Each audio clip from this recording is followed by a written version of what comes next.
Hey guys, welcome to another episode of Rap Drinks. I'm here with cinematographer Fletcher Wolfe, and we're going to talk a little bit about what happens behind the camera. Fletcher, tell us, first of all, how are you doing today? Pretty good. Yeah, welcome to the podcast. We're really happy to have you here, and we'd like to start off by talking a little bit about your background. What made you get into film? Yeah, I mean, going pretty far back, I did theater, like as a child and in school, and my friends and I thought we wanted to be on Broadway. Like in front of the camera? Yeah, I thought I wanted to we auditioned for Annie, the national cattle call for Annie. We were my yeah, we're gonna be on Broadway. Thousands of people just coming right at you. Yeah, 10 years old. Annie, the actual, Annie. Wow, okay. That's awesome. Yeah, 10 years old. But I remember when I get to the section of the song where you get to sing, I couldn't get my voice to come out, and I was like, oh, I'm so nervous. But anyway, I think in middle school I realized I'm not really cut out for the life of an actor. I mean, I just realized how much rejection that is. Oh, yeah. But I continued to do theater for fun, and I loved the that world of being in a company and collaborating towards the same goal and working together and putting on a show. And then I also picked up photography in high school, and then I was like, wait a minute, theater plus photography kind of equals film. Should try this. So I decided to apply to film schools for college, went to NYU. Wait, so you knew in at high school was that moment for you, that pivotal moment deciding to get into film? Yeah. Wow. And luckily, you're 17, 18, and the world asks you to guess what you want to do for the rest of your life. Yeah, you want to be an accountant. That's what everybody chooses. Right, yeah. And thankfully I had enough clarity of mind I picked something that actually worked for me, that I actually wanted to do. So where'd you go to college? I went to NYU, Tisch Film School. And maybe 3/4 of the way through realized you don't really need to go to film school, and you certainly don't need to spend that much money to go to film school. But I was like, I'm going to finish it and work with meet friends and people I like to work with. Were you from New York? I grew up in Boston. So you grew up in Boston. Nice. Came down somewhere better, which was great. Who would you just point to? The camera. I'm the only Boston guy here, so it's nice when people talk shit about us all the time. Yes, they do. You did the right thing coming down here, which is great. I know. Well, like I said, I wanted to be on Broadway since I was 8 years old. My best friend and I are we're always we knew New York was where we wanted to be. Yeah.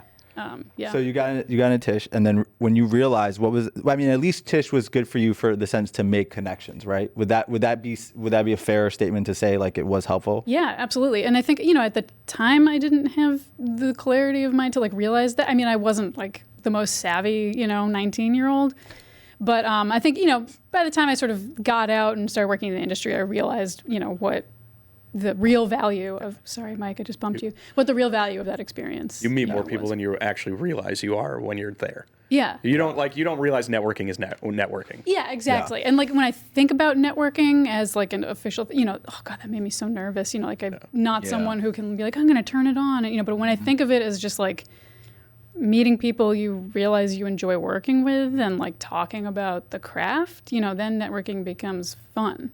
Right. So while you're in college, are you thinking about what department you want to be in? What was the call there? What was the push for you? I was pretty sure when I started that I wanted to be a DP or a director, and then it became clear to me within I don't know, the first semester, I wanted to be a DP. Was it was there a movie that inspired you? Was this something that pushed you in that direction?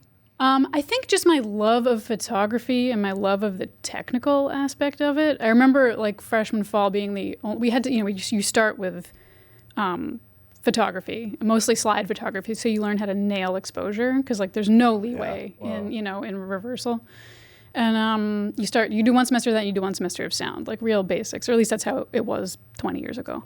But I remember my photography professor being and the only person who aced this quiz, got nothing wrong, on this photography theory, was Fletcher. And I was, but I'd done photography in high school, and I don't know. I also I minored in physics. It's wow, spatial. There's a science component to it. Absolutely, yeah. I love that the job is sort of equal parts creativity and technical and science. And I'm not the most tech savvy person. Like I'm not interested in the tools and the toys for the sake of them. I'm interested in how they can get us the story. Right. That's great, because you were our first guest that ever mentioned the fact that like you used a science component rather than like, oh, it was inspired by a film and like that film inspired me to get into this. You're like, there's a science component to this that you incorporated. Yeah, absolutely. You're also looking at, I guess, as a cinematographer, cameras as tools for means to an end, as opposed to being like a person that's like, I don't know, chasing a particular brand. It would seem like you're not using a red camera because like you feel like the red camera is the perfect camera. Like, is it perfect for this job? You know what I mean? Yeah, I think everything. I mean, one of my favorite cinematography professors made a big impression on me. He was like in his 80s when he was teaching us. He looked like Mark Twain. His name was Tom Mangiaviti. He was awesome. But he taught us that a DP's job isn't to like have one style. It's to find the style of each project. Yeah. And like sort of be a chameleon and like find the voice of the piece and what it should look like. It should speak to you. And so yeah, it's all, to me it's like I'm always just interested in like how do we get to that? That's an interesting point. I'm wondering, was there a component of that when you're in school with other people that want to be DPs and you're like, well, was there ever like my style, like I knew my style, or you're like comparing yourself to other people like, oh wait, is this the right way to be a DP? Right? Is there like, because I know being a DP is not technically, there's not a right or wrong, it's your style. But did you know that when you're in school, or did you figure that out over time?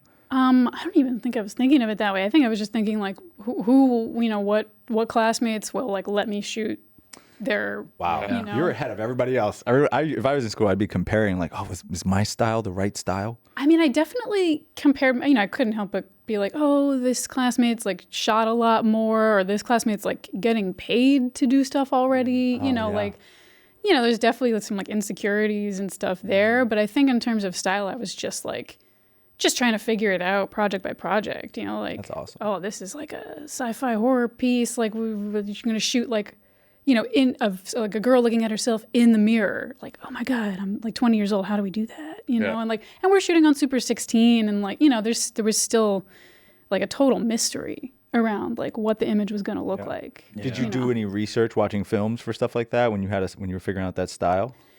Yeah. I mean, I do remember in college, realizing like I didn't know how to light. Like I couldn't see light. I couldn't see light yet. And I knew I had to figure that out. And I remember renting a DVD of like the Phantom of the Opera that had just come out in like 2000 whatever. Because I was like, I don't know why I liked the way that movie looked, but I did, So I like rented a DVD, and on my like dorm room like CRT TV, would like pause it and be like, okay, where is the light? I'd be like, I can't see the light where it's coming from. And I was like, wait a minute. Okay, look for the shadows and the lights opposite that. And like, that's how it like literally square one started teaching myself to try to like notice. That's cool though. Light. I feel like there are a lot of people like if they jump straight into camera, like they're trying to make everything look like real life. And a lot of people don't realize that, it is an art form. We're making, like, it doesn't have to be real. You're supposed to accentuate certain things in certain times to make you feel something. That's kind of the whole thing. That is the whole thing. Like, why do you want to make it look like you just walked in your living room if that's not, like, right. Make it. Right. And I do find that, as I switched, out of lighting department to Dping full-time, maybe like 8 years ago. And, in that time, I've definitely found that my style does tend to be on the realistic. So, like, I tend to I just kind of want to like it to feel natural. And I also like to light what I sometimes call spaces, not faces. Like, I like to sort of set a look for the space so that we're like as free to work in that and like move through the scene as quickly as possible without like getting boxed in by a forest of gear.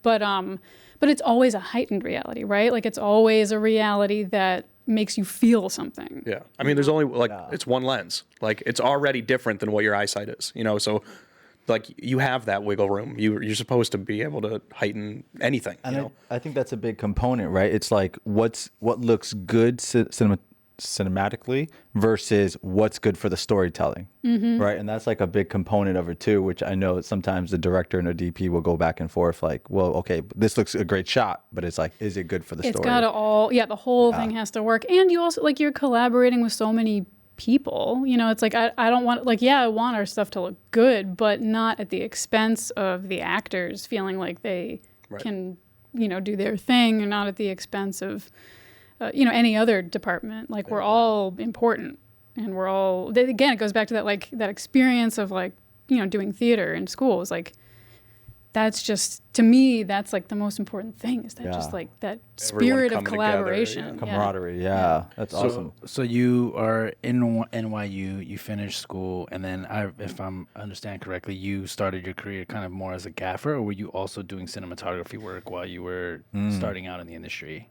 I AC'd for a couple years, like at the end of school. I started, actually my first, I think the summer between sophomore and junior year, I camera PA'd, which was like basically video assist, you know, on an indie up in Boston. And that was the first like professional job I was on, and I credit that and my bosses, the first and second AC and the loader, like teaching me how a movie runs, like getting the rhythm of the day, right? Yeah. And I AC'd a little bit after that, and then when graduation time came, I was like, oh, you know, I think I'd rather do lighting. It feels more creative, you know, a little more interesting, a little less like wash and repeat, you know, because ACing is kind of like a little bit like that. Yeah. It's creative in some ways, but not as much. So anyway, I was, you know, spent a year sort of trying to convince people like, yeah, I can do G&E. And then, you know, moved into electric. And how'd you get your break into that? Just, you know, indies and stuff, and people taking a chance on me. And, you know, it was a different time. And this is like, you know, 15, 20 years ago. And like, it was still sort of the norm, I think, for like the vibe on set to be like, everyone's yelling at each other. And like, you know, things are really like, and like, there weren't that many women in grip and electric. But yeah, some good people took a chance on me, you know, on some flim-flam projects where it wasn't a big deal that I wasn't good yet. And I just like paid attention and like, you know, took the sort of the tough love as like a way to get better. Yeah. Yeah, I think that's a big component of it, right? Like being in the moment, being with the team, learning, and like falling down and getting up, right? And getting up one more time more than you fall down, to be like, it's okay, I don't know what this clamp is, and I could just whatever figure it out. Totally. I remember like being too scared to say like, I don't know what getting a call over walkie, like can you bring this something from the, you know, and I'd be like in the truck like, oh fuck. What would a Cardellini look like? If I was a Cardellini, what would I be? You know, like Italian. Yeah, we didn't have cell phones back then to be like, okay, Google. No, I had a flip phone. Like I couldn't Google what a Cardellini was. So did you have to like work the courage to ask someone, or were you just like gamble on it? 5 things over, right? It took me a while to learn to just ask. That's like better. Yeah. But yeah, eventually I learned it's better to just like admit what you don't know. But yeah, I don't know. I think it's just trial and error, and like, you know, some people taking pity on me. I remember being asked on like it was a tier 2, and I was like an additional electric for many weeks, like overnights on Governor's Island. And, you know, being like, okay, well, we got to wire a bunch of dimmers. You know, we just had like the packages from Home Depot.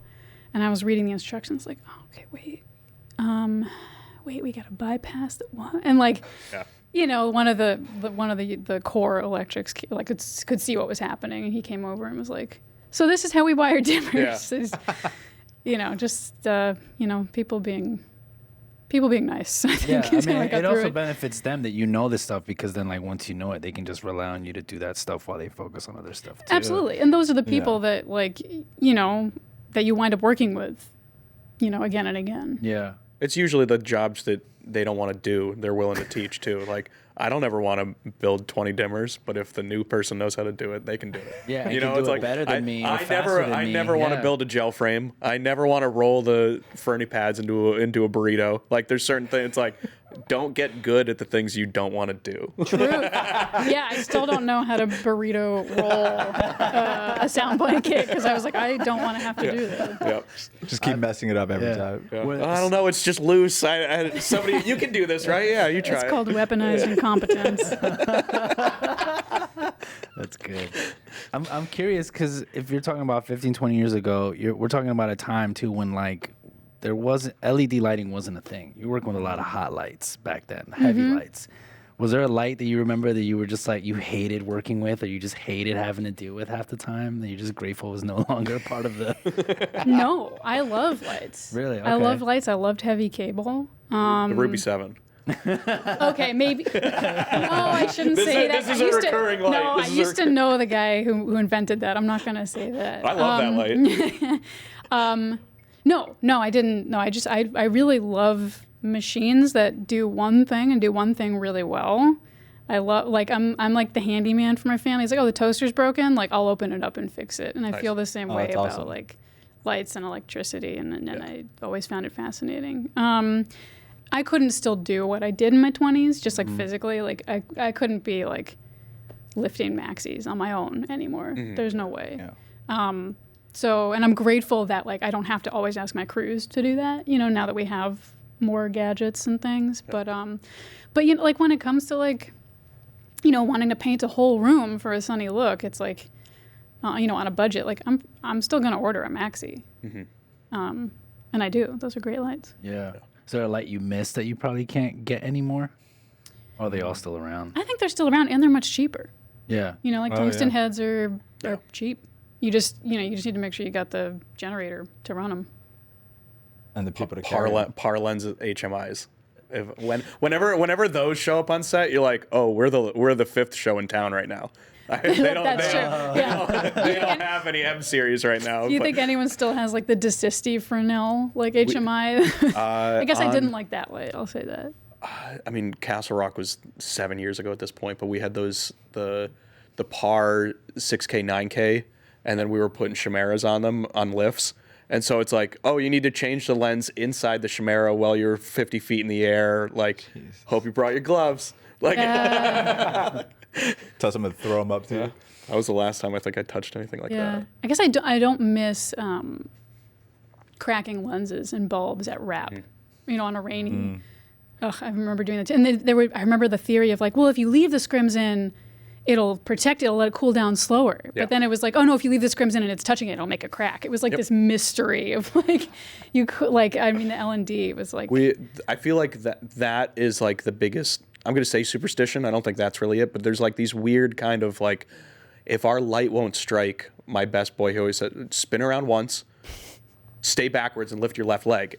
And 90% of the time it strikes when you do that. And we're like, all right, that's just our fucking cruise thing now. Like it's so weird. Or it's like there's that little pin on the inside of it. Like you have to make sure that's the micro like, switch. yeah, Yep. like just these stupid things, like just open it and close it again. Like, did you turn it off and turn it back on? But it's a real solution. Like The AD is going, Bert, what the fuck's going on with your best boy? And he's like, no, let him finish. Let him finish. it is interesting though, because it's like in the electric world, it's like a lot of the Teamsters, they either like being the shooting electrics or they hate being the shooting electrics, depending if they like the hours. Because a lot of like new people, they don't understand like, oh yeah, dude, we're last ones out because it takes an extra 45 minutes for this 18K bulb to cool down. Like, Wow. Like One of my proudest moments was the first feature I was best electric on. We were like way upstate, like almost near the border with Canada in the Adirondacks. And we were mostly in this one house for the whole thing. But we had stuff spread out around the woods in the house. And, we were doing overnights and like muddy pits. And I mean, it was rough. But the day before we'd been doing an SFX unit in literally like blowing up mud in like November upstate. It was freezing. It was miserable. But obviously like sound's not needed for that. So they were wrapped out hours ago, and we like, got back at 3 a.m. All of us like, got back to the like lodge we were all staying at, and they're sitting there with beers on the porch being like, last in, first out. And we were like, oh, fuck you guys. And so the next day, I was like, okay, I'm gonna wrap electric out so fast. I had us prepped, like I had like, the cello and like the bag for the head, like I had like all the weatherproofing ready for the heads because we were leaving like the big HMI heads around. Walk away. Yeah, walk away. But we were pulling the ballast into the truck and, we had the tow plant. And so at wrap, I was like, okay, Dan, you do this. And like, Sam, you go to this head and then okay, cool, tell me when the heads are off. And the second all the heads were off, like I idled the Jenny and I knew I had to idle it for 10 minutes or whatever. And then I was like, when the heads are cool, bag them, bring the ballast, like I've like, talking about AD logistics. Yeah. It was like, what's the most efficient way? Yeah. Yes. And we had the truck buttoned up. We were in the van in 12 minutes. That's awesome. What? And then we were all of us electrics sitting in the van, and then sound climbs in, and when they look up, they're like, oh shit, what? Like their minds were blown. They're like, what is going on? And I'm surprised you didn't just like leave and flip them off as you pass by. Like, see you, bitches. Yeah, no, but we all go, last in, first out. And I was like, God, I felt so good. Proudest But then moment. they expect you to do that every day for the rest of the shoot. You're like, no, that was a special. One time moment. Yeah. I always like when they're like, hey, do you think we can leave the lift on for a work light? Like, no. I have never been asked. Really? Oh my God. Oh, I feel like it only happens when like locations doesn't have the work lights out yet, and it's you have to start prepping them. Like, hey, we wrap in 2 hours. Where are all the bug lights? They're like, oh, they're coming. Like, get them now. It's midnight. Like, it's gonna be dark. And like, there's times where the lift just stays in the air for an extra half hour. You're like, I wish we could go home. I wish we could turn the Jenny off. I wish we could do anything, but. It's a good thing I never saw that because I would have been like, oh, interesting. We can be on in 12 minutes. Let me write that down for tomorrow. Can we get to 11? Our team could get this out in 12 minutes. We'll be all right. I mean, that's awesome because, not only do you, from that experience, you're also able to be super efficient because it feels like you know how everything works. And I'm sure, like, those lights also taught you how to, because you said yourself, like, when you're the kind of person that sees a toaster, if it's broken, you open it up and fix it. So I'm sure working with lights, like hot lights back then, you probably learned how to just deal with their quirks and like how to fix them, how to like actually get them to do what they need to do. And that's a cool kind of skill to have on set. You're like a troubleshooter with these kinds of things. So yeah. But LEDs, not so much because there's like computers in there. does that, like, I guess troubleshooting, like the working with lights and like having the builder, has that ever worked for you on set, like where you've had to manipulate stuff to get it to do what you need to do on set for lighting purposes? Yeah, I guess so. I mean, definitely, I remember doing a lot of just like, being able to fix heads in, on the fly. God, I don't know if I have any good examples of that right now. Well, I guess I'm speaking to like if you wanted to have a light in a room that worked like a practical but didn't look like a practical, you probably knew how to do tricks and stuff as a gaffer to get something to work in a space, Interesting. Maybe that's a bad example too, but I'm curious like how that kind of played out for you as a gaffer, like just because you say you light for space and not for face, right? So I'm curious like how that approach worked out for you doing that. I mean, I think that mostly a big part of that approach is, whenever possible, putting bigger lights further away. And, most of my career has been on some kind of budget. So, like, I'm not, like, building a ring of 20Ks, but it's like, if we just had one light, like, where would we put? Like, that to me is oftentimes the mental, like, practice is like, okay, if we only have the time and money for one light, where would we put it?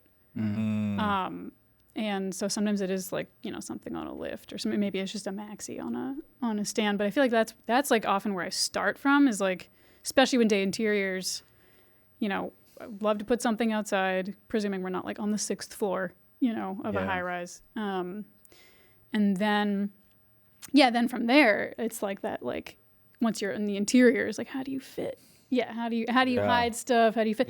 And I mean, like, I think I've more often than maybe like taking things apart and, it's been like certainly, putting practicals in frame, et cetera. And like, back in the day, we might have to like, instead of just putting a 100-watt bulb in an actual lamp, you might have to rig like because we were working with lower ASAs, might have to put like a 500-watt bulb and like, you'd have to like zip tie your porcelain socket behind the socket of the lamp and, hide the cable and da-da-da. Nowadays I'm probably more just like actually basing interior stuff off of practicals and one of my favorite tools has always for a long time has been a tungsten Leica or a Joe Leica, and now like some of the aperture ones are pretty punchy and good too, but like because you can you can snipe it in. Yeah. It's like, You want the light here. Yeah, you can just, you can hide it in the one spot that's safe, stick up or down, or whatever. You could do like a sunny skip bounce off the floor, which, feels very natural. And also, like, I find that even if, like, camera's moving around or whatever, like, if camera moves through a shadow that feels like the sun skipping off the ground, it doesn't feel unnatural. Like, because I think we're just used to seeing people and things move through like low light. But if something moves through, like something coming from up high, you're like, I feel like it's like primal instinct. You're like, oh my God, it's a bird of prey or something. Like, it's like, Interesting. It doesn't feel right. Yeah. Like when like a plane goes over the sun, you're like, what the fuck? Like, Right. but like something moving through, like firelight or whatever, it doesn't, it feels net. But like, yeah, I love like having a Leica, Jolico, whatever, to skip around the room because you can so easily just like hide that source. Do you anywhere. think? Oh, cool. Do you think something like that, like where I wouldn't think about that kind of light. Like you're saying, it is unnatural, or you do feel it, but you don't really know why. Do you think about that kind of stuff because you came up through electric and not through camera, or probably, yeah, because I was spending 5 days. What would we do, like 60+ hour weeks? Like, it was, and you're like on the whole time. Yeah. So I think that there's definitely people who come up through camera and go to Dping, and they can sit at camera and like watch all this stuff happening. But I think I'm someone who gets hyper focused on what I'm doing. So I think, I think I probably would have not, I would have missed a lot of that stuff if it hadn't been me doing it. So like in traditional jobs, when you move up, you would like, you take off some of the workload from your boss, right? So that you can take their position and move up. When you're going from gaffer to cinematographer, is there a way for you to like, oh, I know that your cinematographer you're working with is going to want to put a light here, so you like prep and put a light there? Is that part of it, like, or is it like you're stepping on someone's toes and you're like, well, let me just wait until? I think it totally depends on the relationship with the DP. I got for a number of DPs who had come up through lighting and knew what they wanted, but were sometimes generous enough to still do the thing where they're like, when prep, we'd scout and then we'd sit and talk about like, and they'd offer like, well, what would you do? They'd give me that chance to like, be creative and awesome. not have me be totally micromanaged. And I also worked with some DPs who didn't come up through lighting and would be like, hey, this is not my strong suit, help me out. And then I had like free reign. Oh, that honesty is helpful though. Absolutely. Super helpful. Instead of them just trying to pretend like they know what they're doing. Nobody wants to set something up 10 times until you see something you like. That's one of the worst things. It's like, let's try this. How about you tell me what you want and I'll tell you how to get there. Like, that's so much better. Totally.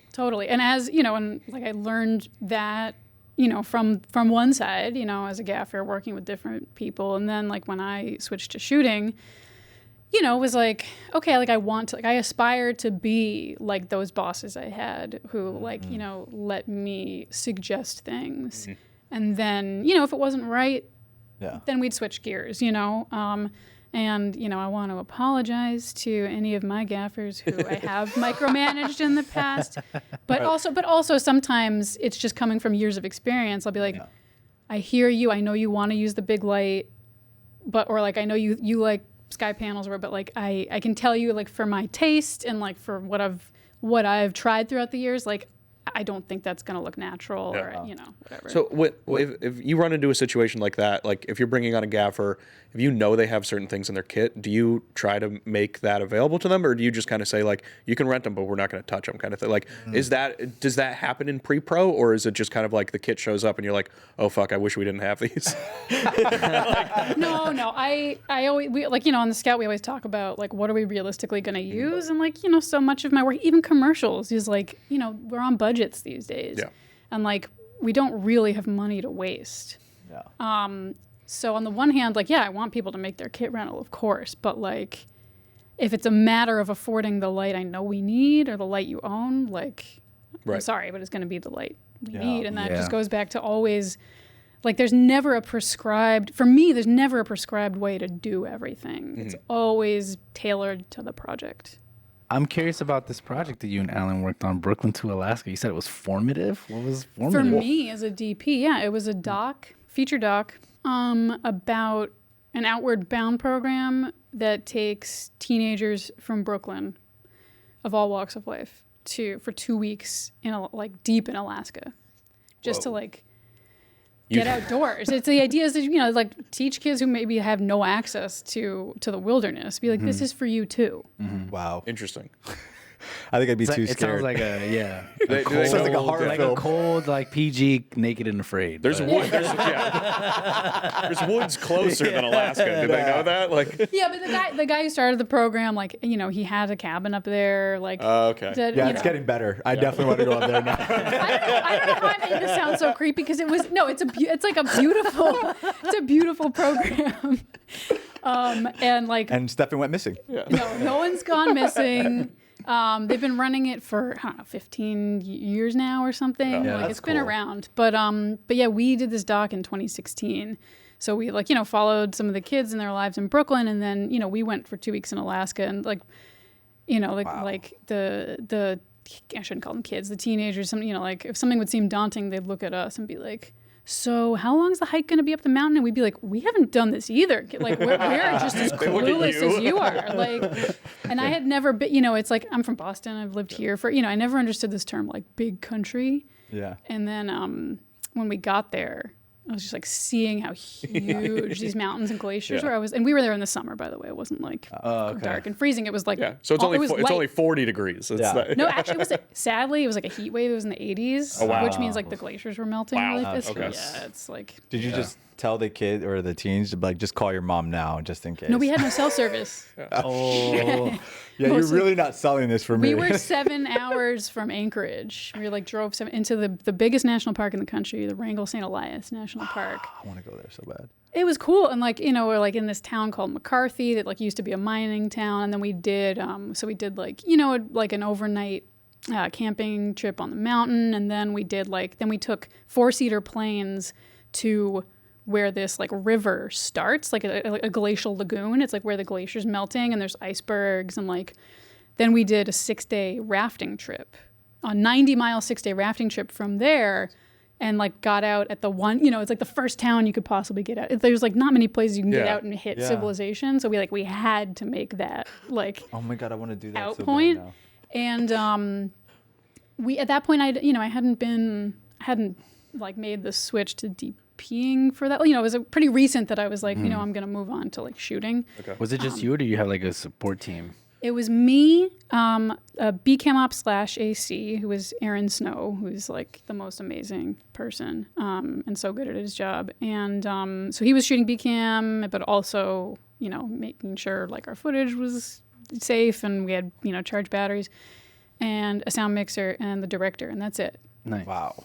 That's awesome. Yeah, but for that like 6-day river rafting thing, you know, we're nowhere near civilization. We had no access to power or anything. So like we were not backing up media. We could not charge batteries.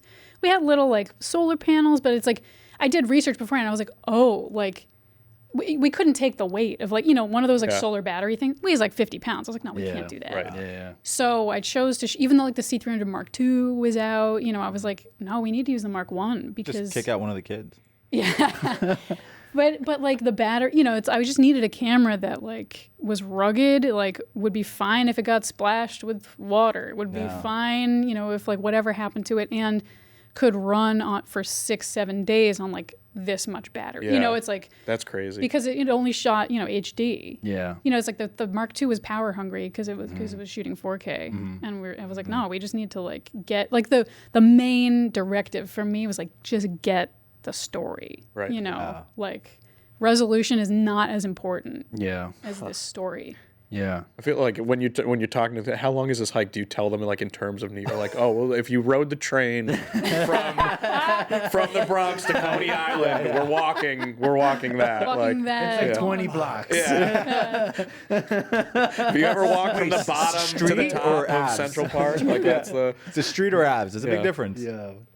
That's insane. crazy. So wait, you said you DP'd that? Was it something that was like one of the first transitions for you into DPing? That was probably pretty early on in my switch. Wow. from And lighting. how was that switch for you? Yeah, the switching from gaffing to shooting, it was like something I always knew I wanted to do.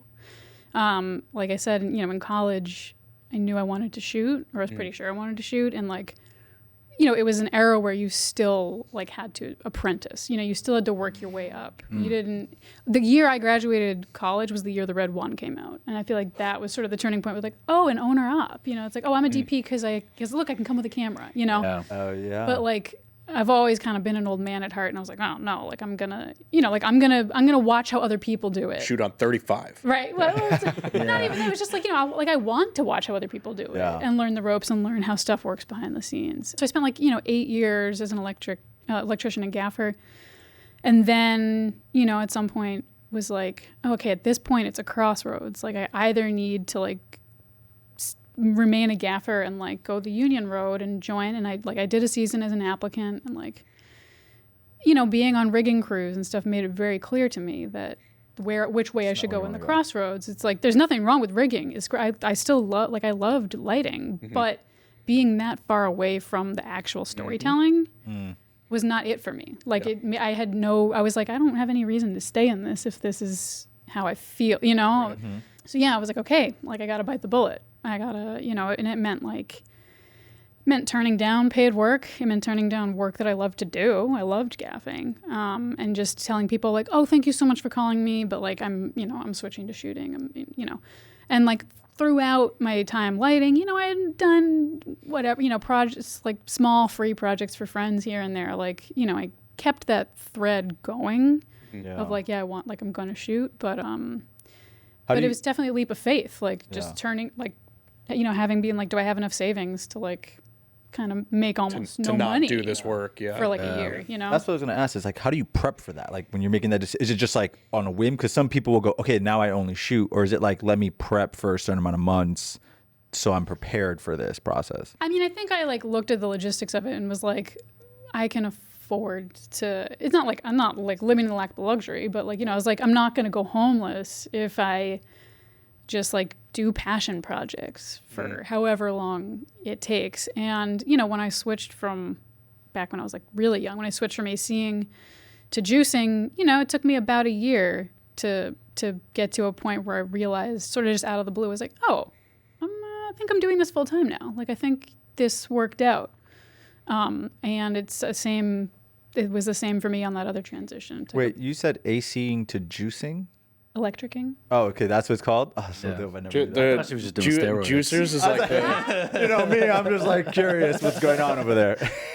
There's a lot of cool like. It's a great saying. My boss liked to say sparks, which is like the European. That's thing. the British It's one, right? That's dope. Sparking. I know it sounds better than juicing. Yeah. So when did that moment come for you where you're just like, okay, you're doing these little jobs? When did that big moment come? Like, it's like, okay, we're gonna hire you as a cinematographer.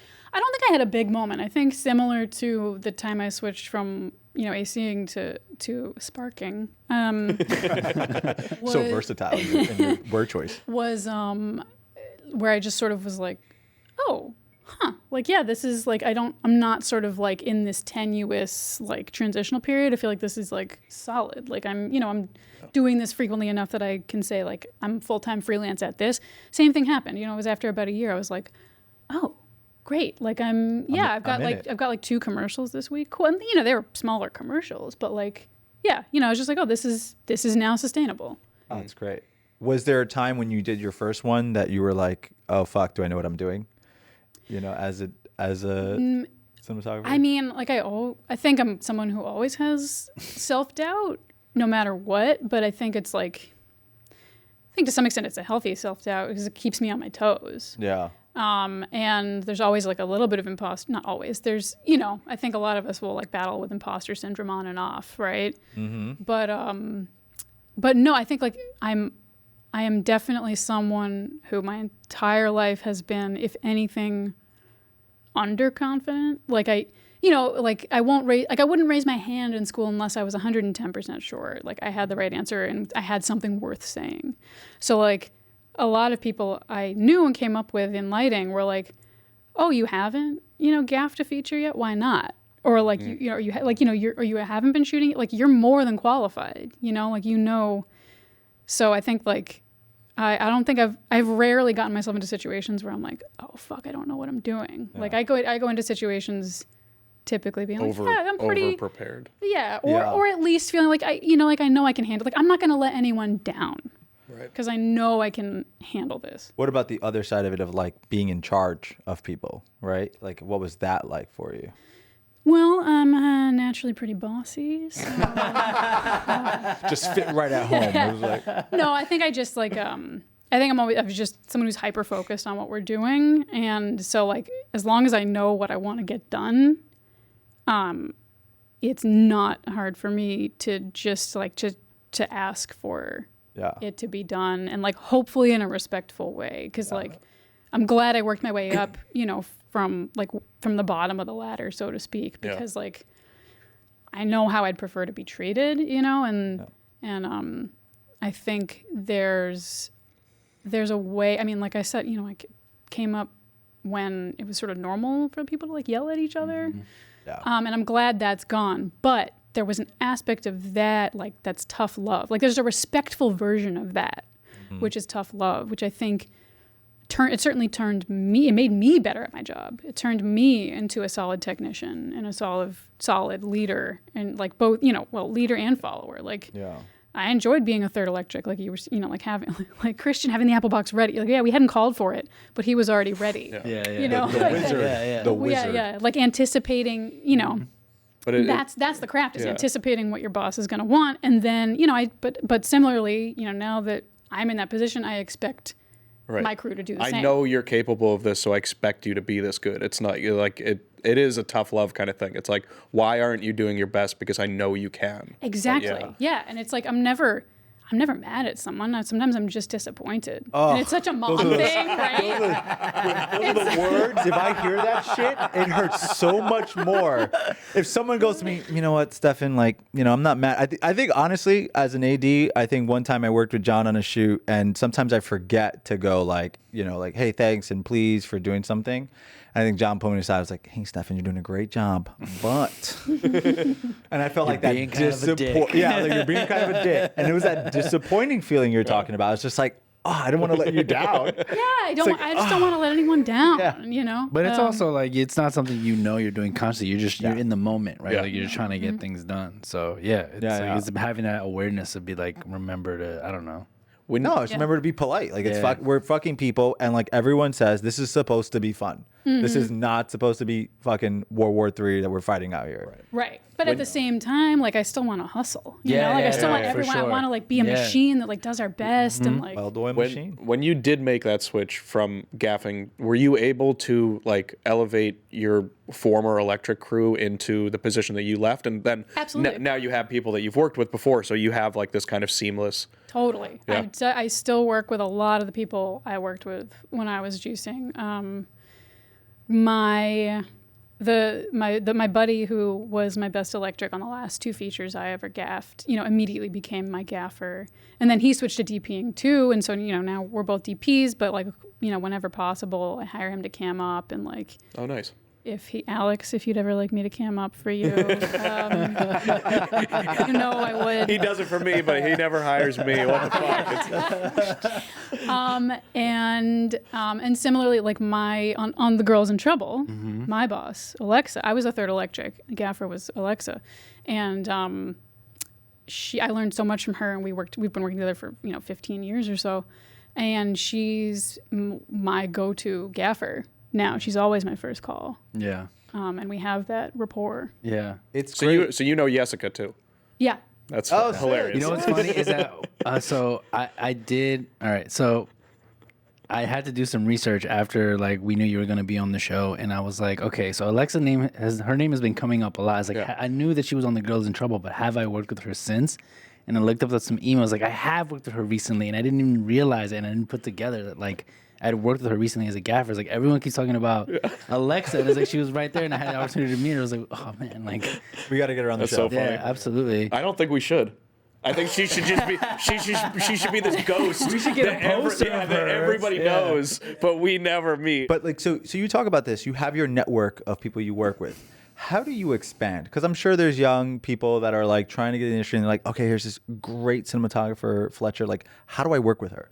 So do you open the doors for other people to come in, and how do you do that? Of course. I mean, when I was trying to bump up or bump over, however you want to look at it, change positions, you need, like, the only way that's going to happen is that, like, someone takes a chance on you. And I think that it's scary to take a chance on someone because, like, depending on the project, you might, like, you know, you might feel like your neck's on the line, like your next job is on the line. So, but, you know, like short films, passion project, you know, whenever, like, it's not a really dumb gamble, Yeah. like, bring someone new in, and, you know, it's almost always word of mouth. You know, it's like I'll make my first call first to my favorite person. I know they're going to be booked, but you know, then they'll give me names, and if that person isn't available, they'll give me names, and it's So what advice just do a you give network. to these people that are just starting off, like, and they want to be a best boy or something, and you're like, okay, well, these are the things you should be looking for or you should be doing if you don't have the experience, so that, like, you can become a name for someone that they can recommend you to. I mean, I think, you know, keep your eyes and ears open. Like, don't wait for someone to ask you for something. Like, you know, when you're starting out, you're not going to be able to predict what gear is going to be needed, but you'll get to a point where you can. Yeah. And, like, just stand by and be like, oh, they're talking about, you know, moving on to the close-up. We're probably going to need to, like, you know, bring in a little something. Third time we've done this, I know Right. what's going to happen. Yeah, we're going to need a bounce or a negative or, you know, like, just, just, like, keep your ears open. I remember gaffing a glass eye picks upstate, and, like, the director spoke a lot of English. The DP did not. They only spoke Spanish. I don't speak Spanish, but I can understand a bit. And when we'd be, like, sweeping the set to move on to the next scene, you know, yeah, I'd be helping the third, like, sweep stuff. But if I heard the director and DP start saying, like, la luz and la umbra, I would just zip over and, like, try to understand what they were saying and predict That's what smart. they wanted. That's super smart. And they appreciated that, you know, because we could just, like, get ahead. What do you feel about people that are coming in that are, you know, they work with you once and they want to keep a rapport, maybe sending an email around the holidays and be like, Merry Christmas or something, like reaching out? Because I know there's like a double-edged sword on that. People are like, Don't ever fucking take my name off the crew list and send me an email. So then for you, your approach is, okay, let me get to know Bert, right? Work with Bert. Don't email Bert after the shoot. Yeah, don't. If you ever work with Bert, don't fucking talk to Bert. I mean, I think, like, nothing can replace in person. Like, nothing can replace just, like, being on set with someone and working with someone in person. But, and I always used to cringe at, like, cold calls and cold emails. But then, like, you know, a few years into shooting, you know, like, I got an agent, and she's been really good at being like, don't be so self-conscious about it. Like, I know it feels icky, but, like, just got to remind people you exist, you know? And, like, she convinced me, like, yeah, just make a clever holiday card. It's like an image from a movie, you know? And Card is different. I don't want an email from a PA that I worked with 2 years ago saying Happy Thanksgiving. No, I'm saying like, Or, you know, like, why? You it's know, just like, Happy Thanksgiving. No, but I mean, like, taking that step, like, if you're on set with someone, you've worked with them, and you're doing the stuff that you're talking about, where you're listening, you're trying to plan ahead. Is it all right for someone to come and go and, like, send you a clever holiday card and be like, you know, Happy Christmas or Happy Holidays? Totally. I think it's fine. You know, I think I get a fair number of those emails, and it's sometimes I don't have, and especially this past year, which has, you know, been slow. Yeah. Sometimes I may not have something to bring you on. Yeah. But, like, don't take it personally. It's just like, how do things fit together? But, like, yeah, no, I don't. I mean, you know, it's like it can put a bad taste in someone's mouth if you're like, hey, you may remember me. I was a PA. Like, I was crafty PA, but, like, I'm really a director. You know, it's like, Yeah. Here's all my information, my is an short film. approach. there's an approach. It's just to be like, hey, I want to, like, you know, if it's genuine, just like, I enjoyed working with you. Like, I'd love to just get on set or collaborate, or I don't know, you know. There's definitely a way, because I've had to do that when I was on the Girls in Trouble. Like, I was working as a key PA, but I didn't want to do that forever. Like, I wanted to do more camera stuff. So I actually remember reaching out to Franzi, who was the AC on that, and being like, hey, I want to do, like, more camera stuff, like, whatever you have. Like, and I went up to her and told her that, and then I emailed her afterward, and then she, like, brought me on to something afterward. So there's definitely, like, you definitely want to make that connection on set. Yeah. And then follow up. And then follow up. Totally. I know the Boston camera people, they keep a list of PAs that they know are interested. So if a camera PA position opens up, they have, like, this is the people we need to call. And they all talk to each other. So it's like, even if you didn't meet this person on this set, this person on this set knows that person, and they know that you want to be a camera Totally. PA. Yeah, you've got to put it out. You definitely have to put it out there and make it known. And it is best to make that connection in person. But like when anytime I was making a switch, I'd just be like, thank you so much. I'm not doing this anymore. I'm trying to do that. Just like let people know, because an opportunity, it may take a while, but that opportunity might come up. Yeah, and that's probably hard too, is like turning down a job as a gaffer when you want to be a cinematographer, because like, man, that's a paycheck, but I have to say no to that right now because I want to get more. To convince people, I mean, we're like a highly specialized industry, and to convince people like you are whatever position you want to be in, like you have to commit to that. I got a weird one that might catch some hate in the comments, but like, it's kind of, so you chose like electric to kind of come up through, and then you switched over to DPing. But there's also kind of this sense that a lot of people think to be a DP, you might have to come up through the camera department. And you kind of said AC is a very technical thing, but it's not necessarily the creative side that you wanted to go into. I'm just thinking about it now. It's like there's nothing in the AC world that actually trains you to be a camera op. Right? Like there's nothing in that job. To be a camera op, I would say yes. Well, I wouldn't say to be a cinematographer, right, but I would say to be like, a camera op. Okay, but I'm thinking more of like, what does this frame need to be? Like an AC isn't framing anything, So But they are always at monitor, always watching. But so is so is the gaffer. So it's like the jump over. A good gaffer is always at monitor. Okay. Not all of them always are. So like I'm thinking it's like the switch over from like a gaffer who's always at monitor looking at the thing is very similar to somebody that's like a first AC moving over. It's that jump from those two backgrounds isn't as different as people might think it is. People just think like, oh well, they're camera, so them going to a higher camera position makes sense. But an electric over there is just as it's a lateral step, but like cinematography is right. It's camera and lighting, and like it's they're pretty equal. Is one harder than the other? I think it depends on your brain. No, I mean like I don't mean like the position. I mean like to make that transition. Is one going into one harder than the other? I don't know. I think they're both probably tough. Yeah. I think they're both tough. I mean, I definitely felt that like difficulty of making that like lateral step, especially with, maybe some producers have been doing this forever and came up in features like I did, and like they get it. Like they understand how important it can be, or how great it can be to have a DP who came up through lighting. I hear that all the time from a lot of people, and say they're like, "Oh, you came up. Oh, the best DPs came up through lighting." Because I think on a producer's end, they have to worry less about like that what you're ordering, or how long things are going to take. Usually, you have a more holistic sense of it. But there's also, some producers who maybe don't quite get that and are like, "Oh, wait, you've been doing what? You have how much have you? Like they maybe don't see the connection." I can understand that. It's probably also a dangerous mentality to have, that you think that like one route to do it is kind of the end all be all, because that puts a pressure on that one person knowing everything. And I don't think film or TV or production is like one person can know a lot, but they can't know everything. And like you said, right. It's like camera and lighting, right? So like a good AC might be with a DP, like understanding why they're exposing it with that lens, why they're always like an electric might anticipate. It's like, I know he's gonna want the 35 for this. I know he's gonna want the 85 for this. Like I know he's gonna want certain things, and so a good AC would be with the DP like in there, kind of ready, like within an earshot to know how to anticipate stuff. Will they learn everything? Of course not, because they're on the AC side. Right. They're not on the lighting side. That's what I mean. I guess I wasn't trying to say that they're less prepared. Yeah. I think what I was trying to say more is that the step from this unrelated craft is a lot more similar over to that, and than people actually think it is. Yeah. No, I agree. Definitely. And I know that I, having come up through lighting, like I know my weaknesses on the camera side. Like I am fully dependent on my first AC to to know the camera menus, or I when I make a gear list, like I know what camera I want. I know the things that are going to affect picture.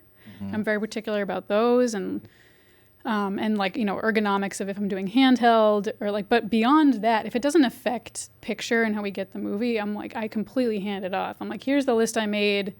You build it how you want it, but here's what we're doing, and here's how frequently we need to switch, and whatever, So do you have like your favorite lens kits and stuff like that? Like no, I get that is totally based for me on the project and what it needs, like everything else. Yeah.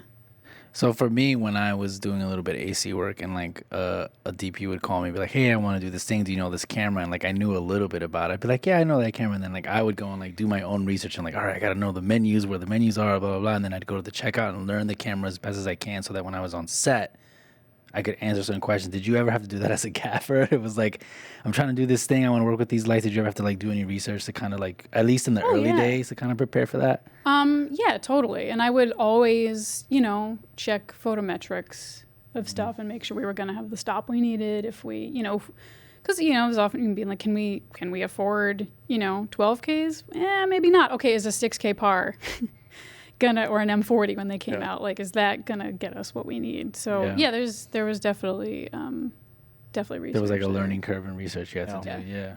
And we talked about this in like before we got here, but every DP has lights of their own. Have you ever had like a kit or built your own lights that you made people use? When I was gaffing, I had a light I made called Baked Alaska, which was half of a China ball, boxed in by foam core with the white side on the inside and like a spot for a porcelain socket and a little slit for a duck bill. So you could like rig it wherever, and it had black wrap. So you could like kill the bounce inside or make a side, or you just fold it out. And it mimicked lamplight really well. And this was pre-LED.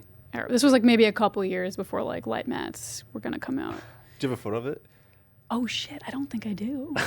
Make one. We'll build one. It was called Baked Alaska because it looked like a hot boxed igloo. Yeah. Okay. That's what I was it's like we talked about this, and as soon as you said I had this light called, I was like, oh, it's got a fucking name. Like my gaffer has a light that we call the paddle, and it's like a piece of chloroplast that's cut in the shape of a ping pong paddle with like weird, like it's like this fuzzy insulation that's just over some LED strips, but we'll plug it into a little hand dimmer so you can go like tungsten to daylight LED, and it's just like this weird handheld like eye light.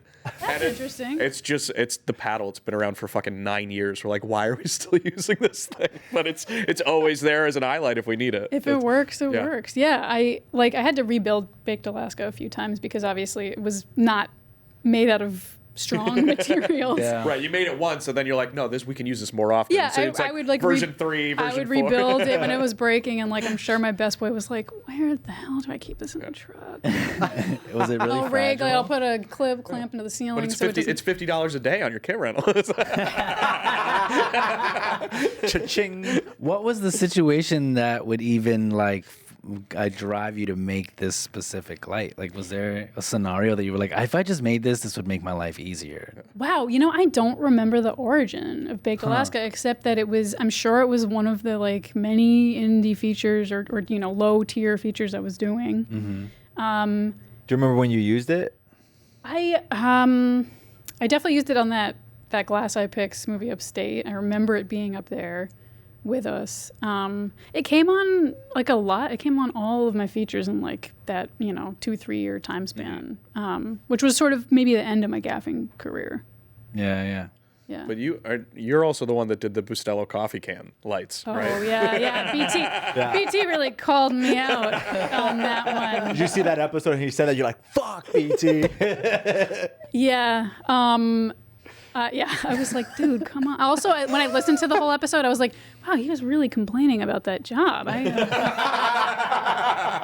And like, no hate, but he didn't finish that job. I think he pretty much said that in the interview. He was that was my he was like, I was done with features. Like we had a hiatus over Christmas, and he didn't come back, which is fine. He replaced himself with a great guy. But no, that was that movie. That was like the Al Pacino, Barry Levinson movie. Okay. But it was like lower budget. And we were like shooting in like Barry's daughter's house in Connecticut, like big mansion, like all white. I had to be like, don't touch that. Don't put the gear there. Don't put And you were gaffing on this? I was gaffing, yeah. I was gaffing it. And the DP is someone I learned a lot from. Awesome guy, Adam Jandrup, who's from Denmark. And worked here for a while. He's back there now, but he's brilliant, and definitely has like a lot of my favorite movies. Come out of Europe, that like sort of European style of like heightened naturalism, right? And like knowing how to make art with less. But, you know, Adam had some really interesting ideas. He was like, you know, I don't necessarily want this to feel like we lit it with film lights. Like I want it to have a little weirdness. Because all the movie's about, is Al's character losing his mind or not? So yeah, we came up with these little Bustelo cans. I forgot what our name was for them. And on day one, we were like in this theater, like theatrical theater in Staten Island, like roaming through the underbelly and the basement and these like weird catacombs with just a bare 2K halogen bulb swinging off of a painter's pole to like make, you know, to really disorient you. Yeah. And yeah, we did some weird stuff on that. It was fun. That's cool. Was that something that came out of like that was the coffee craft he was using, or was it like no, I know this fucking coffee can and it's gonna work? In like, prep, Adam asked for that. He was like, I think it was him? Yeah, he was Okay. like, I think I want to make something along these lines, and so we got some like different sized coffee cans. You know, we're talking like, you know, Yeah. the like BJ the one your size. mom the has family in pack the freezer. and like, Yeah. That she now uses for little knickknacks and shit in the house. yeah. We had like a Maxwell House one. We had a Bustelo one because they were different diameters. Folgers. Don't use Folgers. Yeah. There was a scene where Al had to have a flashlight, but we needed it to be bright enough. And so like I went to the hardware store and I was like, oh sweet, this like big old like tungsten one, that's gonna look cool. You know, it's gonna have the right color and it's like, you know, like an old school one. But they only had one. And that was just the wrong choice. And like you can't switch that out. Like continuity wise, he can't just be holding a different flashlight. Right. And man, like that battery did not last through like more than 2 takes. That sucks. And I was getting yelled at by some old guys who've made 56 movies. Like that. I was scared. You passed the buck to props. Props should have gotten the Yeah, flashlight. yeah. What the hell? That's not me. But it was one of those things where it's like it could go one way or the other. And you know, Adam was like, "Oh, I want to make sure you know."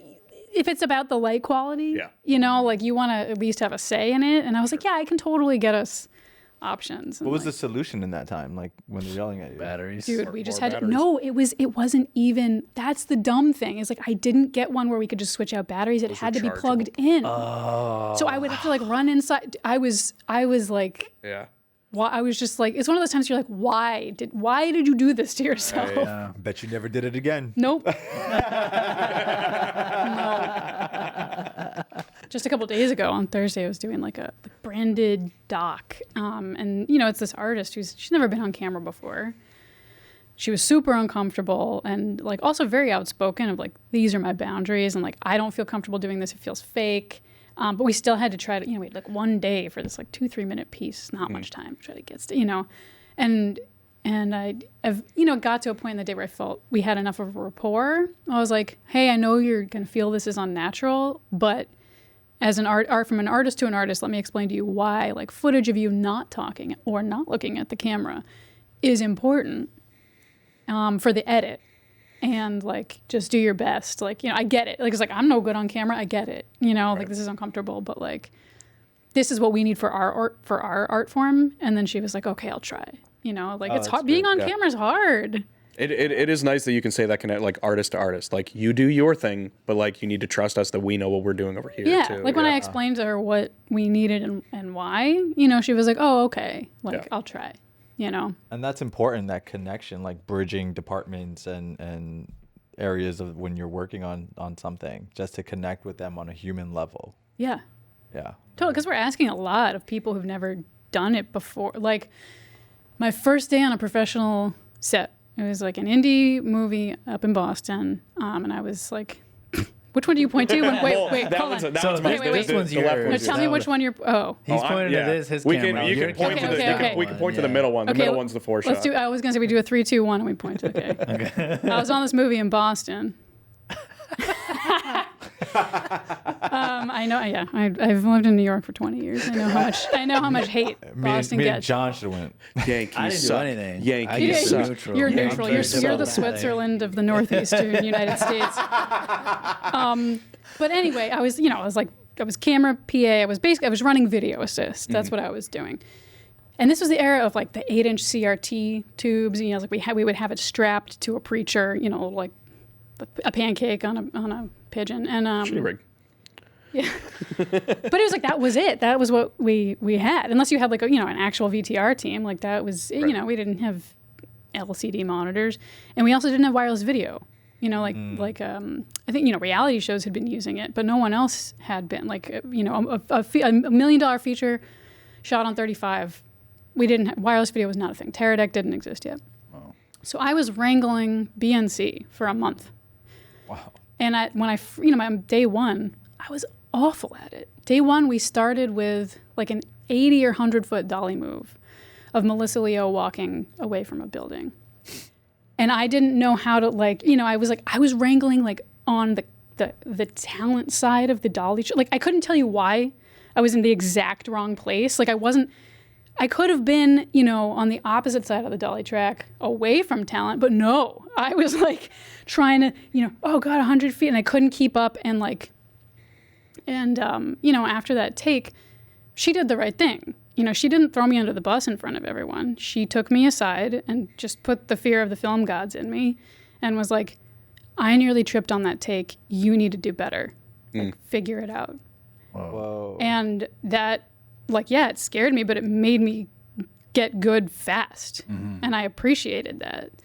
And the next take, I was like, okay, wait, I gotta figure out, I could be on the other side. And, a week or so into this movie, I was much better at understanding where I should be so that we're all working as an oiled machine. Yeah. But yeah, I appreciate that lesson. That was also like a very I don't know what the term is, but she really gave you sort of the agency in that too, because she didn't tell you how to do your job. She just said, "Hey, this is why it's dangerous. Like, you find the solution for it. Like, I'm not gonna tell you how to do your job, but this is wrong." I like that too, though, because it shows that the talent is aware of other people on. Like, there are actors that get in there and this is the world, and they don't understand why they're hitting that mark, but it's because we just spent 3.5 hours lighting that fucking mark. So find your light is like a thing. There's things like that. It's like there are actors that you realize they know why the crew is there, and they trust them to do their job. So it's them doing better does help them. Absolutely, and I think that Melissa Leo, for example, has she's one of the many people I've heard who's like an actor's actor. Like she hasn't just done movies, she's done theater, she's done everything. Like she knows the craft and she's amazing at it and has put in the work on all different sorts of productions and very much understands clearly and taught me very clearly that we're all collaborating on this, and if we're not working together, shit's gonna go wrong. Yeah. I mean, blow a take is a weird way to say it, but I blew a take once because we needed an eye light added. And we didn't add it until maybe the third or fourth take, because we were like, how would we do this? And it was the actor is coming through the front door of a building, and immediately when you come in, there was a staircase, and it's the camera's on the bottom step, the boom guys in the hallway, we have the AC, there's 4 people there already, and on the 4th take, I was the 5th person that came in, and I've got a light on a stick, and the actress opens the door and she goes, "Who are you?" It wasn't she didn't say her lines or anything. It's just something's new. What changed? Because nobody told her that we were adding an highlight. Yeah. And it was one of those things. She's very aware of everything that was happening around her. But it was so funny. We're hi, I'm Bert. And and they kept rolling in that takes in the movie. It's great. Yeah. That's how Bert got his side card. Yeah. That's Oh, crazy. man. Do you have any stories of as far as rigging goes, where things might have not panned out in that way, or you had to kind of think on the fly? Definitely. I think a couple come to mind. One was a beer commercial that was hidden camera karaoke on that karaoke bar that's been there forever on West 4th between 6th and 7th, almost near Christopher Street stop. And so it's West Village building, railroad, small space. But we were rigging the same day. We were shooting, they were shooting at night, we were rigging during the day. Everything had to be hidden so that the people coming into this, didn't realize they were on camera. Cameras were hidden behind two-way glass, et cetera, et cetera. But on the lighting side, we're okay, how do we light this so it's believable? But we were still, there was a board up. The crew was hidden, camera crew was hidden behind a curtain and we needed a board up because like the lighting cues changed when it was like reveal, oh, you're on hidden camera.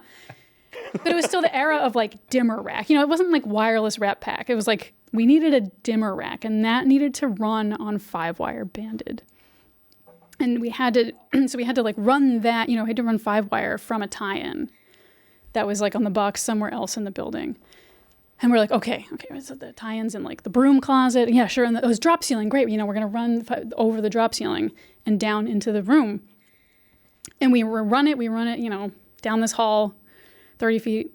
And then we get to the spot where like the hallway turns into the room that they're filming in. And we're up inside the drop ceiling, and we realize there's a brick wall up there. Oh, shit. And like, just like classic New York, like, at some point, someone was like, oh, I want to add like to my space.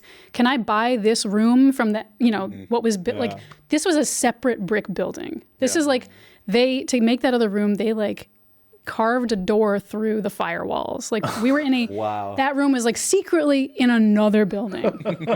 And the only way between them was the door that like the talent had to walk through, not talent, that these like unsuspecting people on camera had to walk through. And I was like, how are we going to hide 5-wire?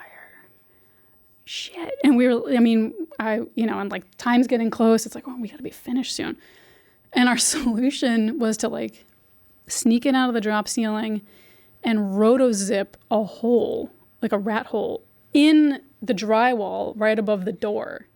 And then like just disguise it with like, a box of foam core or something to make it look like it's supposed to be there. But, we were just like, I'm sorry, I think we need to tear your building apart to like, to get this cable in here. And that's, we grip sighted like a roto zip on the truck, luckily. And we were just like, like cut a hole in the wall. Was there like a location manager, somebody there that was like, I'm sure someone cleared it with someone, but I've gotten in trouble with locations a few times. So I'm like, I remember a movie I was the third electric on, and the gaffer had come out from LA, super nice guy. We were like about to do a night exterior, and like the street lights come on, and he's like, oh shit, I don't want that. I really don't want that light on there. And he comes up to me, he's like, Fletcher, do you know how to like turn these off? Street lamp, like a Manhattan street lamp. And I was like, yeah, boss, I got you, no problem.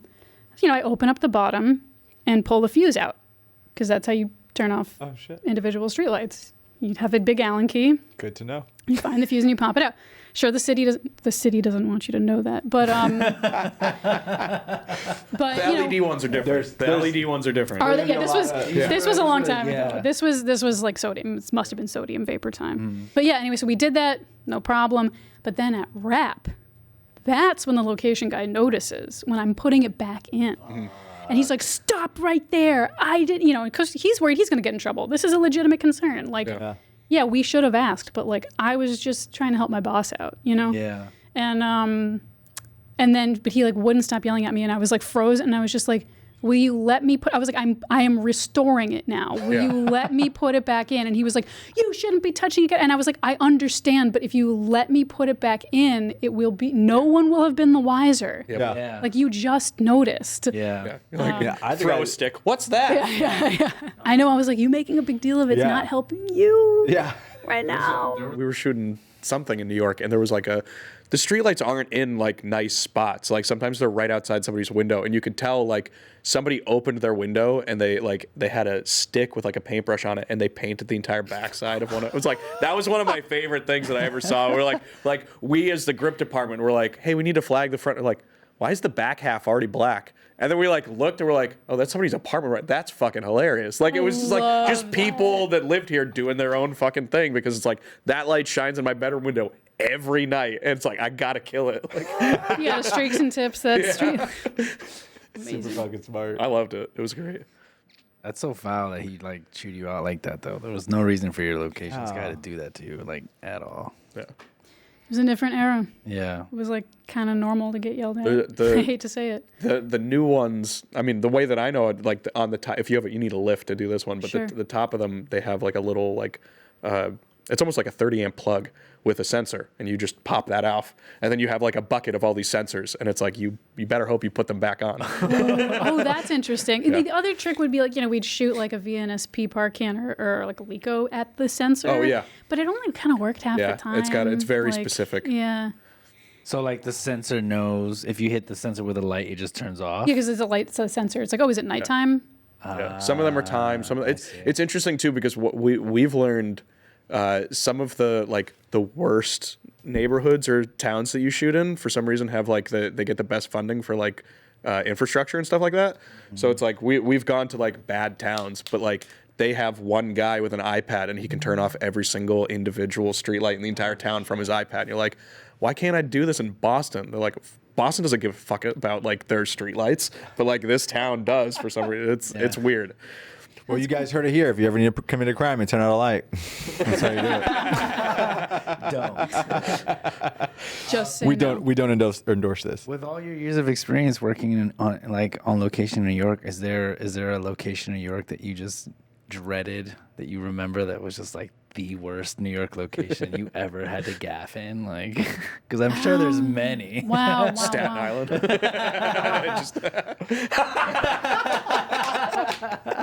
No, actually, no. I remember like being an additional electric on that like this horror movie in Governor's Island overnights. That was brutal and like haunted and cold and scary. It was December, but and there was only one ferry off of the island, and they would call camera wrap like 15 minutes before we had to like get on it. Oh, perfect. We were like throwing shit into the truck and running to get on the ferry and not be stuck on Governor's Island. Is that not production's responsibility to make sure you get off? It should be. It is. That's weird. Of course it is. But like We got these rowboats for you guys. Producers in a helicopter just flying away like, good luck. See ya. no, but I think in general, I mean, it's just like, it's frequently the same kind of issues just with the way the city is built. Is like, I'll ask for, like if we can find a location that's on the ground floor, that'll help us immensely with load in and with light, because I would prefer to be able to light from outside if we can. But so often, maybe you're on the third floor or the sixth floor. Yeah. And you don't have a way to, and depending on the building, you might be near the roof. Maybe you could arm something out. Or maybe there's a fire escape you can work from. But more often than not, I'm just kind of having to like, and as like a DP, I'll try to, be like, hey, can we schedule, got to sit down and do the puzzle of like, can we schedule the day around where the sun is? Yeah. Here's another thing too, because I've worked like on a producer side, like I'll work with a DP and we'll go to a scout and then they'll tell me why certain locations are bad or good, like what are the plus. So I'm curious, like when you go to a scout now as a cinematographer who has worked as a gaffer and as an electric, what are the things that you kind of look for so you can communicate to your team to be aware and be ready for your shoot? Yeah, I mean, on a tech, I always try to have a tech scout with both of my keys, and I'm starting to get to a point where like ideally I can bring my cam ops too. Yeah. So that they're aware of what's going on and like, that all that like just it's already in their brain. I don't have to tell them what's going on the day. But like number one for me, it's like the look of the place and the layout. Do those work for the piece, for the project? And then where can we sneak lights in, or like how is it going to work in this space, and then load in. Yeah. Of course. And yeah. Like windows, or like, I don't know, is there an elevator? Or Power like, lines. Yeah, power lines. Oftentimes I forget to look for that, but that's why my keys are on, because like on the tech, hopefully the director and I have had time to go through our stuff, but on commercials, it's like, we're probably only going to get the tech scout and we've been handed storyboards. And so we're figuring out how that's going to fit into this location. So more often than not, on tech scouts for commercials, I'm sort of more with the director and the AD, figuring out where we're going to do everything and how does this wind up on screen. And then I'm really depending on, of course, I'll talk over with my keys. Okay, so we're going to look this way, and this one should be sunny, and this other scene over here needs to be like, we need to fake it for dusk.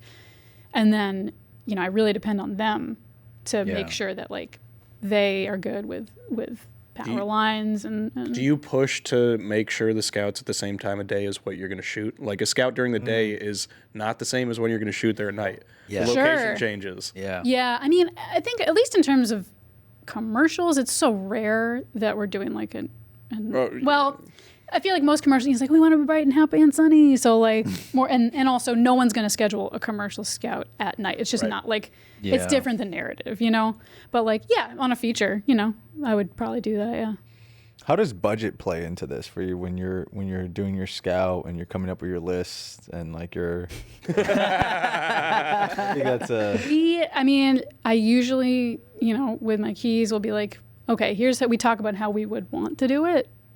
And then, the producer comes. and then we submit a list. Like, well, you know, we'll usually know our budget ahead of time and be like, okay, well, like what we want to do, probably not going to fit in the budget, but let's submit that. And then we can have a little more time. Because oftentimes, you know, we need to turn in a list like after the scout, you know, like that day. Right. Yeah. Like we'll scout Thursday and we're shooting Monday, right? So we'll turn in that list, and then all of us have like a little more time to mull over. Okay, well, I could pare this down, and I'll text them and be like, hey, you know, I was thinking we might be okay without da-da-da. So then we'll know what our cuts are going to be, and then, you know, inevitably we'll cut it down as much as possible, and at a certain point we'll just say like, we can't cut it, like we're not going to be able to do it if we don't have this, and then. You know, and then it's the producer's job to you know, make some deals and try to figure it out. Because, like, at a certain point, it's just the laws of physics. Or, like, you know, how, you know, are we going to be able to shoot it or not? Yeah. Yeah. You ever had situations where you've had a bigger budget than you expected and like you were able to get more interesting lights or go in a different direction that you'd go in? Fucking No. fantasy world that you live in, yeah. No, never. I'm just curious. I mean, I've never experienced that either, but I was wondering if anyone else out there has ever had that. No, I mean, I've been in situations where we have been able to get what we need, and that's fantastic. That's ideal. That's pretty much as far as it goes. And that, but like, I mean, I don't think I'll ever. I mean, like, I always envision the way I would want to do it, and then scale it down to reality. So like, if we can achieve the way, like, it would be hard for me to envision myself being like, oh, we have money to waste. Like now, like let's do a 360 dolly. Let's just like rip off like The Dark Knight or whatever movie that. Like no, I mean no. I just want to do what's right for the project. There's a crew with us that has a joke about scouts where there should always be just a third grip, like just randomly. No job except to go, this is a 1-lane road going up a hill. I'll be in the van. And they just walk away and they just point out the stupidest thing about every location and then they walk away. There's always a stupid thing. Yeah, no, there is, but it is one of those. It's like, you know, it's like you went on it's like we've had stories of somebody coming back from a scout and then they're like the gaffer and the key grip weren't there. You know, it's like, how did you scout? Or like there was one show where like we did the DP he never wanted to be offset when something was rolling, which like does make sense. But the way that they were scouting was like they would scout the second to last day of every episode for the next episode. So it's like it was during a shoot day. So we would have everybody fill in production. But so the DP was never on the scout. So he would walk into every location and be like, where are we? Be like, you know, if you went on the scout, you would know what we're shooting right now. But in my mind, that's like I haven't had the honor of shooting, you know, TV shows like that yet, and I also know, like, I know how brutal the schedules are and how easy it is to burn out. And you can't win. Yeah. But you can't win. It's because it's like, how did we get to a point where in the States where it's like just a machine to churn stuff out and has like nothing to do with it? Like I feel like most TV shows have like almost no care or value for like the art of it. It's just like, get it done. I think we talked about this. It's one of those things where it's like, yes, it would be awesome if everything was a 10-hour day and, you know, you had an extra 3 days on every shoot. But what from the higher up studios, whoever the fuck you want to blame, it comes down to one of those things where, okay, if this shoot takes 60 days instead of 45 days, that's 15 days that I can't be working on another project. So I want everything to take 45 days so we can shoot 9 projects this year instead of shooting only 6. So it's like it's one of those money things where it's like you're gonna burn everybody out, but there's more crews. We can get a different crew. Right, we're so expendable. it's one of those things where, you know, it's like I want this actor. on as many projects as possible. So if this project is wasting days, I don't get that actor. So to them, it's lost money. Yeah, no, of course. But I think like, It's not good. right, it's not good. And, I mean, you can see, I think like the you know, the like end stop of this all is like, what's the quality of what we're producing? You know, like, does anyone want to watch the stuff that's made in the U.S.? Well, it's on your I phone. don't It's know, like it's the yeah. but not even just the look of it, like the writing and the like everything. You know, like if we're always compromising, you know, a lot and strapped for time a lot and rushing a lot, it shows up on screen. Yeah. Do we feel like the crew's pushing back more now though? Do we feel like they're fighting for themselves more to be like, no, we want the 10-hour day. We want, you know, more time to shoot and get artistic. I mean, I think that's in the air, that's in the atmosphere. I mean, largely because of, unfortunately, a number of tragedies is what tends to get us like actually talking about this stuff. Is like, we do, you know, what we're doing shouldn't be dangerous, but it absolutely can be. It absolutely can be. And if we're rushing, like, shit's gonna happen, unfortunately. But it shouldn't be that way. Yeah, but even like not just going to that far of like it being an unsafe thing, but like just the toll it takes on our bodies. Yeah. Just like years of like lifting and like moving and just like eventually your body's just fucked up. Like if you're just camera opping, like one shoulder's probably just lower than the other. Exactly. Right? Yeah, I'm super uneven and like I get pulling New York. You put 4 on in hampers. Yeah. Why? I haven't been able to ask anybody this. Why? I know. I remember trying to be like, okay, we need 2 people. Help me out here. And like, we're both short technicians. It was always so hard. It was so hard. And I also remember, like, this is random personal story, but like I had to have abdominal surgery at some point in my late 20s.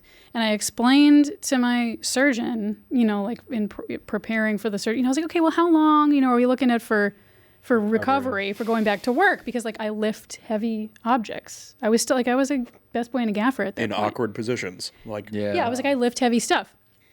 And she was like, oh, you know, most people go back to work in a couple weeks. Maybe for you it'll be, you know, or whatever. You know, she gave some estimate.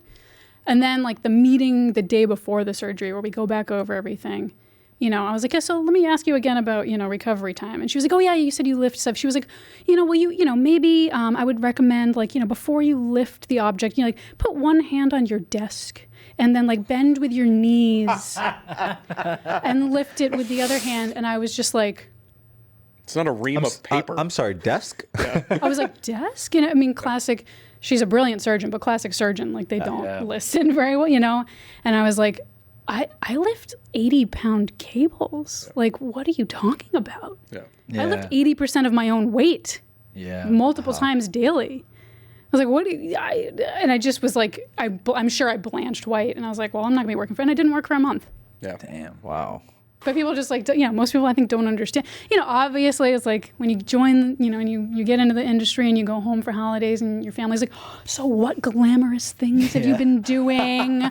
You know, and I would be like, well, I've seen a lot of freight elevators. I shot at another stage. It was a super fun site. Yeah. It was like, Yeah. Oh man, took out some fuses for some light poles. Some lamp got yelled at. Yeah, it's so funny how glamorous our job looks from the outside, but when you work in it, it's like it's not. I mean, it's exciting. It's Like, exciting. I still for find it sure. exciting. Yeah. It's But you definitely have to different. like it. You have to like it for what it is. You're not going in for the glamour. You're going in for like, I don't know, the troubleshooting, the bit of the chaos and like the camaraderie too, right? Well, absolutely. and there are I mean, it's easy to say there are those projects where you don't get that creative stuff. You don't get the like, what kind of project like reinvigorates you and makes you like, oh, this is why I love this. Like that. What is that for you?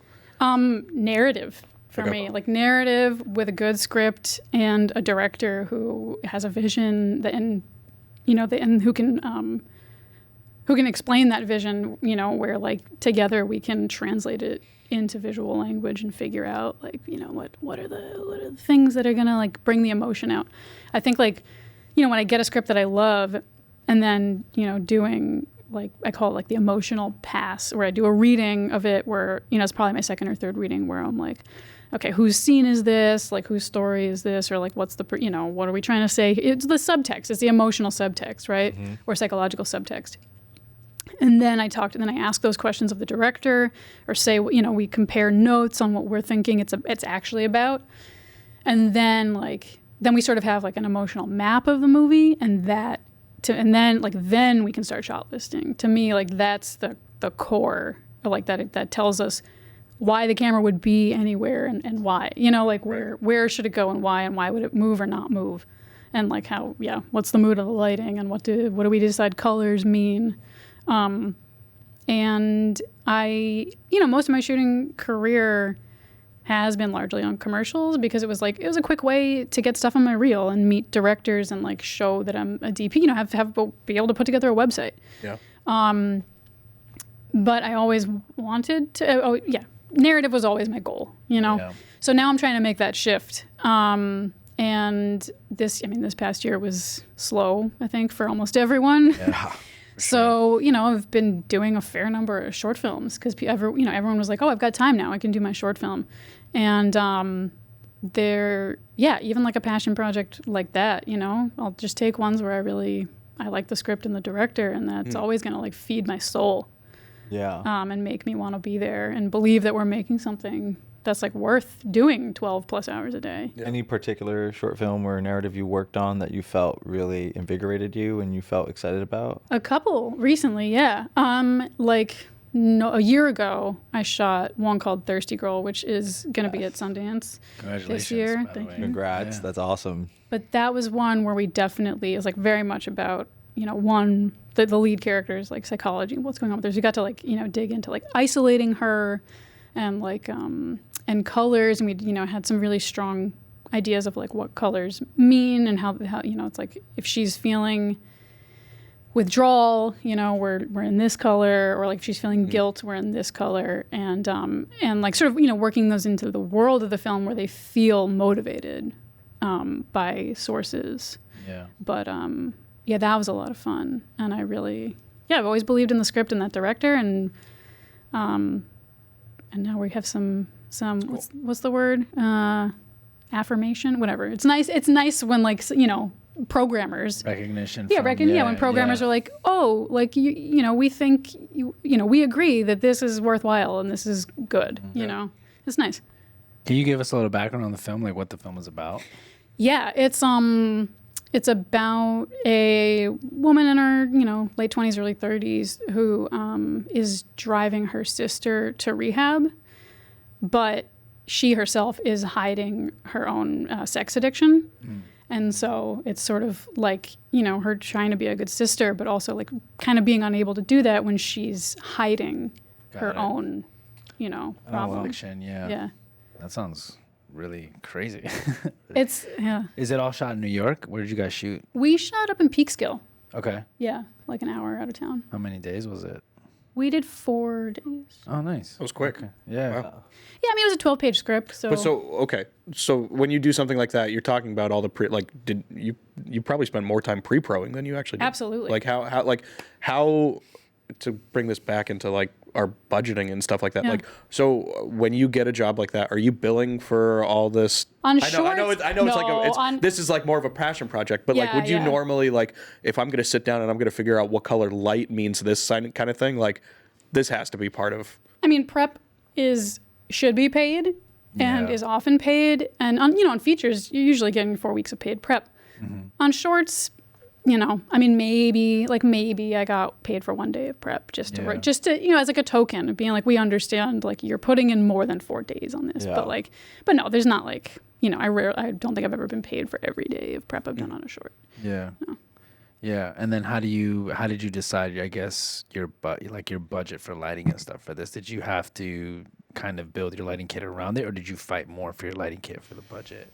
I think I was like, let's dream of what we want to do. I mean, within reason, I wasn't like, there was driving stuff, and I wasn't ever going to request a Russian arm. Like, that's crazy, but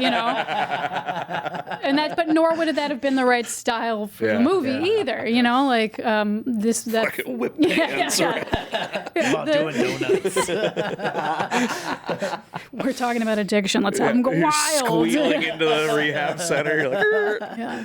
But, no, no, we're always thinking with like, with references we were talking about. Was a main one was that French movie came out in 2022. Is it Happening? Happening. I think I saw that. It's so good. I mean, it's just like when I watch movies like that, I'm like, oh, that's how I want to make movies. I mean, like, I'm happy to make any number of things and fit into different styles, but like, I think like that sort of like really character-driven filmmaking that often comes out of not the United States. Right. It does, but we also have like the Marvels and the da-da-da. But like, anyway, that really inspires me. And that was a main reference for us. So like, we were already thinking in terms of like, are we handheld a lot? We're very much like with this one character, we're not doing anything showy. Right. It's about what's going on with her. But like we talked about our styles and our references and like made our dream shot list, and then maybe kind of pared that down a bit and scouted, and that informs the shot list again. And it's always just about like doing the most with as little as possible. Yeah, for sure. Yeah. Especially like, I guess in a place like Peekskill, like you probably had to make sure you had all the elements before you went out there, because there's not a lot like rental houses out there either. Like you kind of but that's true a of bit. every product. I mean, it's only an hour out of town, but like, I mean, even if we were, even if I was on like commercial in Ditmas, like it's still gonna take. If we want a new piece of gear, it's gonna take 2-3 hours to get there. Yeah, that's fair. So like that's, I mean, in my mind, that's always how it is. That's always a gamble. Yeah. Yeah. There's a side of it when you're talking about, the budget, then there's a side of it where you talk about your rate. So how does that work when you're working, especially starting off as a cinematographer, getting into the industry and making that switch from either being an AC in the camera department or being a gaffer? Like, how do you determine your rate as a cinematographer? Right. I mean, it definitely felt like making the switch kind of felt like starting over to some extent. I was like, I know I have skills that relate to this, but I can't say, in good conscience, like, no, look at how experienced I am at this. Like, this is my rate, So, yeah, I was working for, like, free or cheap for a while. And then, like, I feel like my rates just, like, started to go up as the project started to get a little bigger. Yeah. And then about 3 years in, I got an agent. And that makes a huge difference. Just psychologically, having someone else argue for you. Yeah. Like, you get to be the good cop all the time, and someone else is the bad cop, like that makes a huge difference. And like my rate automatically went up because I was represented. Let me go talk to my agent. I really want this project. Ask for twice as much. I wouldn't like, I did like, like she would quote my rate where she thought it should be. And that was already more than I had been making, and because someone else was asking for it for me, I was more likely to get it. And and she'll always come back to me and be like, hey, they said they only have this, like, would you be okay with this thing in the middle? Or, or we'll decide, like, for this type of job, this is our bottom, and like, we will not go below this, just so we know when to stop and be like, no, I can't, like, that's, and like, if you keep undercutting other people, we're driving everything down. Everyone. Yeah. Like, So as an experienced cinematographer, what would you say a beginner cinematographer rate range should be making that feels like it's a good rate if you're just starting off? I think it depends a lot on the project. I would say that, like, I mean, honestly, on like, if you're gonna like do short films or passion projects, like, I often on short films will be like, okay, everyone on the crew from like Dping director, the director's probably making no money, right? They're probably funding it, but from like Dping production designer, down to PAs, like everyone's gonna make the same rate, and that's maybe like a couple $100, 300, like probably not more than 500, just based on like the shorts I've done, Yeah. But if you're starting out shooting on like branded content, which is another like sort of inroad that a lot of people, will travel, like, yeah, like don't go out for less than $1,000, guys, because like they're trying to disguise it as something else, but like it's a commercial. Yeah. For like, sure. And frankly, I really think that like $2,000 is really the minimum for branded content. But if you are just starting out and it really is a smaller project, like, I think it's okay to start there and then like work your way up. Yeah. Is that with a kit? Is that with a kit? No, I think That's that just should. your I day think rate. that should be. That's the just and labor, I don't. When people call me, sometimes like people will bypass my agent and come straight to me and be like, "Oh, would you do this?" And then like they'll sneak it in, or they're just kind of green and don't know that the line items should be different. And they're like, "Oh, we have $3,000," And then like a few emails later, it'll be like, and that's just for, you know, that's including this, this, and that. And can you bring your crew too? And I'm like, what? Whoa. No, like yeah. these should be separate line items, you know? Yeah, absolutely. So that's good. So when you get to like that middle stage, you're looking closer to $2,000 to $3,000 as like a rate too, right? Like when you're like an intermediate cinematographer. I guess so, yeah. I mean, I think like, yeah. I mean, I'd say like, you know, I think I see a lot of sort of branded content trying to like, you know, be like maybe 1,500. And especially after the inflation of the past couple of years, like, it's not really enough, guys. Yeah. Like you do have corporate money behind you. Like let's just say it like it is, you know? Yeah. Before you had an agent, did you have someone that you would go to be like, hey, how much should I charge, like as a DP with this much? Did you have like someone to kind of guide you? Yeah, I mean, I think I just talked to friends and colleagues, you Yeah. know, who'd been doing it longer than me. And my partner's also a DP, and he also came up through lighting, and we met on set, and he made the switch to shooting a good year or so before I did. And honestly, he was a big inspiration for me to be like, you know what, I'm going to bite the bullet and do it. Yeah. You know, I watched him do it, and he's younger than me. And I was like, Yeah. okay, if he's doing it, like, I should just like, I'm 30 now. You know, I was like, I got to get on this. Yeah.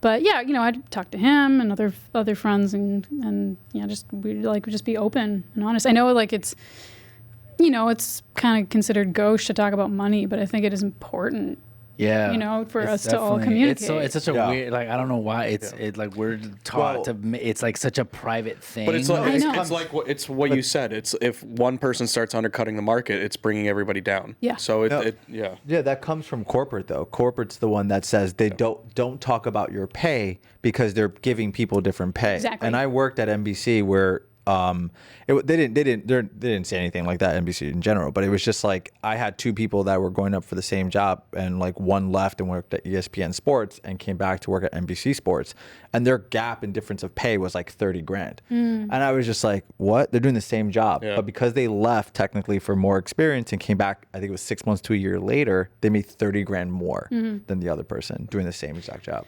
Yeah, I mean, I think like, you know, solidarity is important, and Yeah. like that. I think the custom of talking about money being gauche like comes from the upper class, right? Like it comes from like, I don't know, 18th and 19th century etiquette of like people who have money shouldn't talk about it. Yeah. But if you don't have money, you have to talk about it. You don't have the option. I don't feel like that's a big problem with Gen Z. I feel like Gen Z is doing They're a trying lot to break of, that. Yeah, Yeah. they're They're breaking trying to break that norm of like making it more of a like less of that gatekeeping of Yeah. like making that information available to everybody, because like we have the ability to do that now, but you have to kind of shake all of that stress off because It's hard.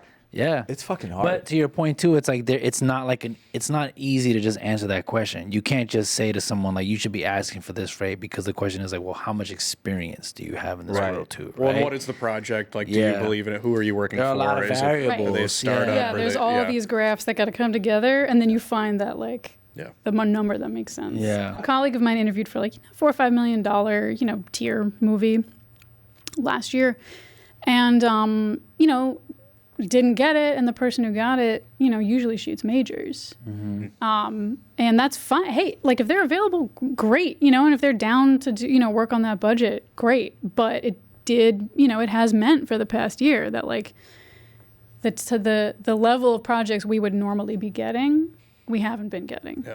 You know, One- because one there's of- just not enough work.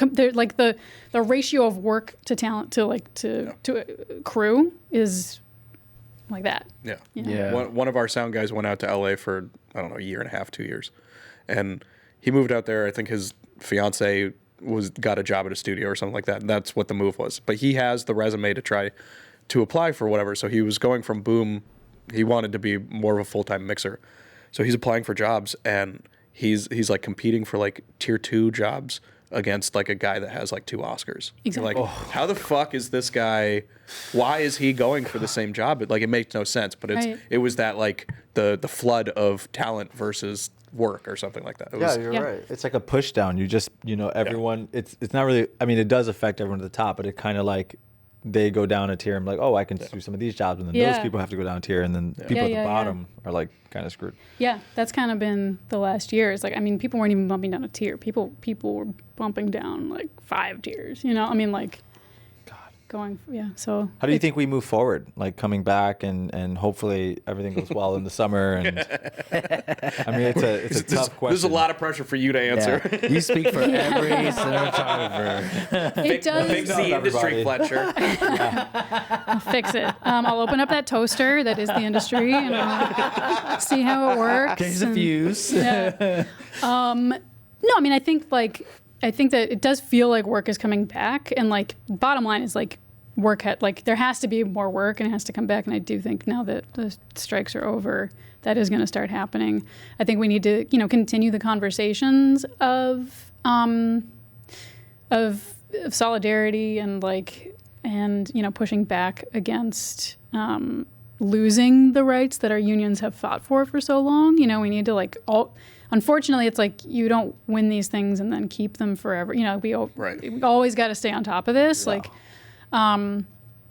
But I think it's very possible that because we've had so much content produced over the past 5. I mean, I think the industry inflated a lot over the past 5 or so years, just with whatever the YouTubers, and it's like there's all this short form stuff. There's people making stuff on their own.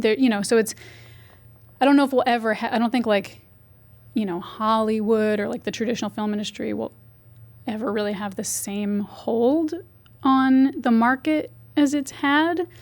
But I think major distributors or more traditional distribution is gonna have to reconsider the advertising model, right? The fact that these tech companies became streamers and then didn't think about the fact that they were going to become the studios. Mm-hmm. And it's you're not a tech company anymore, you're a studio. Yeah. And you need to learn to listen to filmmakers and treat us well, treat us with respect, and like hear what we have to say.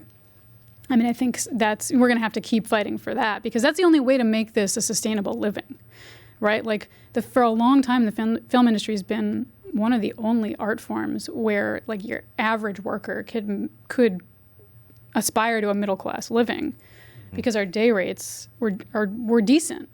You know, ask any like sculptor. It's like whatever your average sculptor is going to be like fighting for their living their entire lives.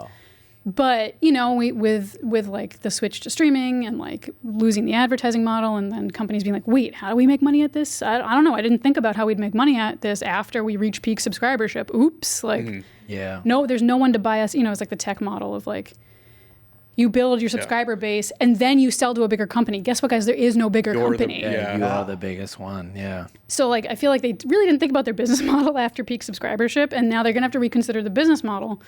And hopefully they don't give up on us. But like I do think that there will probably, I think we'll have like a boom in the short term, and then it'll probably level out to like probably not making quite as much as has been churned out over the past 5 years. And that's probably okay, because I do think quality over quantity is not a bad thing. Yeah. You know, there may be a bit of a winnowing. Like there may be people who have been working in this industry for 5 years who maybe don't come back. Right. Is there a type of adoption that needs to happen for cinematographers and people in the industry, like to like maneuver themselves to be in a better position to keep their jobs? I mean, I think that like apprenticeship, and it doesn't have to be like an official apprenticeship, you know, but I think that like sort of the more old school model of you know, working for other people and seeing how they do it and having someone take you under their wing, or having multiple people take you under their wings, and like sort of learn the ropes and learn how every department's working, and like put in the hours to understand the craft holistically and as a collaboration. I think we would have a stronger industry if that was happening more. I mean, it's still happening. Yeah. But there's definitely been like a shift to like, oh, you know, like buy a camera and like shoot stuff on your own, and like you're a DP now or you're a director now, and like that's not inherently wrong. Right. That works great for some people. But that sort of like maverick mentality doesn't foster the collaborative art form. And I think that like there's a lot of strength in the collaborative art form. Yeah. Yeah. 100%. Speaking in that same vein of like adoption, how does that work with like technology changing, right? Like, you know, you talked a little bit earlier about a type of camera system. What was it called again? Do you remember the arm that moved? Moco. The Russian arm? The Mocha. Oh, MoCo. This was It's just short for motion control. Yes, Yeah. motion control. Yeah. So how is that adapting and working with gear like that and going into this new, like, I mean, AI technically, I don't know if it really determined No, as it's still AI, programmer, but right? it's Yeah. a programmer. There's still a human who has to program it. But I mean, that to me is like any tool. I mean, AI is like interesting to me, but a bit of a mystery to me. But like with the Bolt arm, with this motion control robot, that's just another tool for camera movement, and it needs human operators to operate it. And like I did a job with that recently, as we were talking about, and I hadn't before. So you know, I went on Cinematography Salon, which is a Facebook group where like whose mission started by Dave Kruta, and his mission is to like sort of like push against the gatekeeping that used to like keep people out of the film industry. I mean, very thoroughly. Like gatekeeping was real. I experienced, you know, like the end of that era. But their mission is to like share information and like hive mind and communicate. Yes, that's awesome. It's great.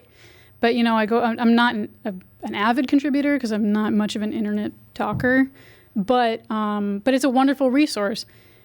And yeah, I went on there and was like, hey, I've got a job. I'm trying to convince the producer to do MoCo, but like, you know, they were scared off of MoCo from the one time they used it. It took too long to program, and it was like, you know, they had these difficulties.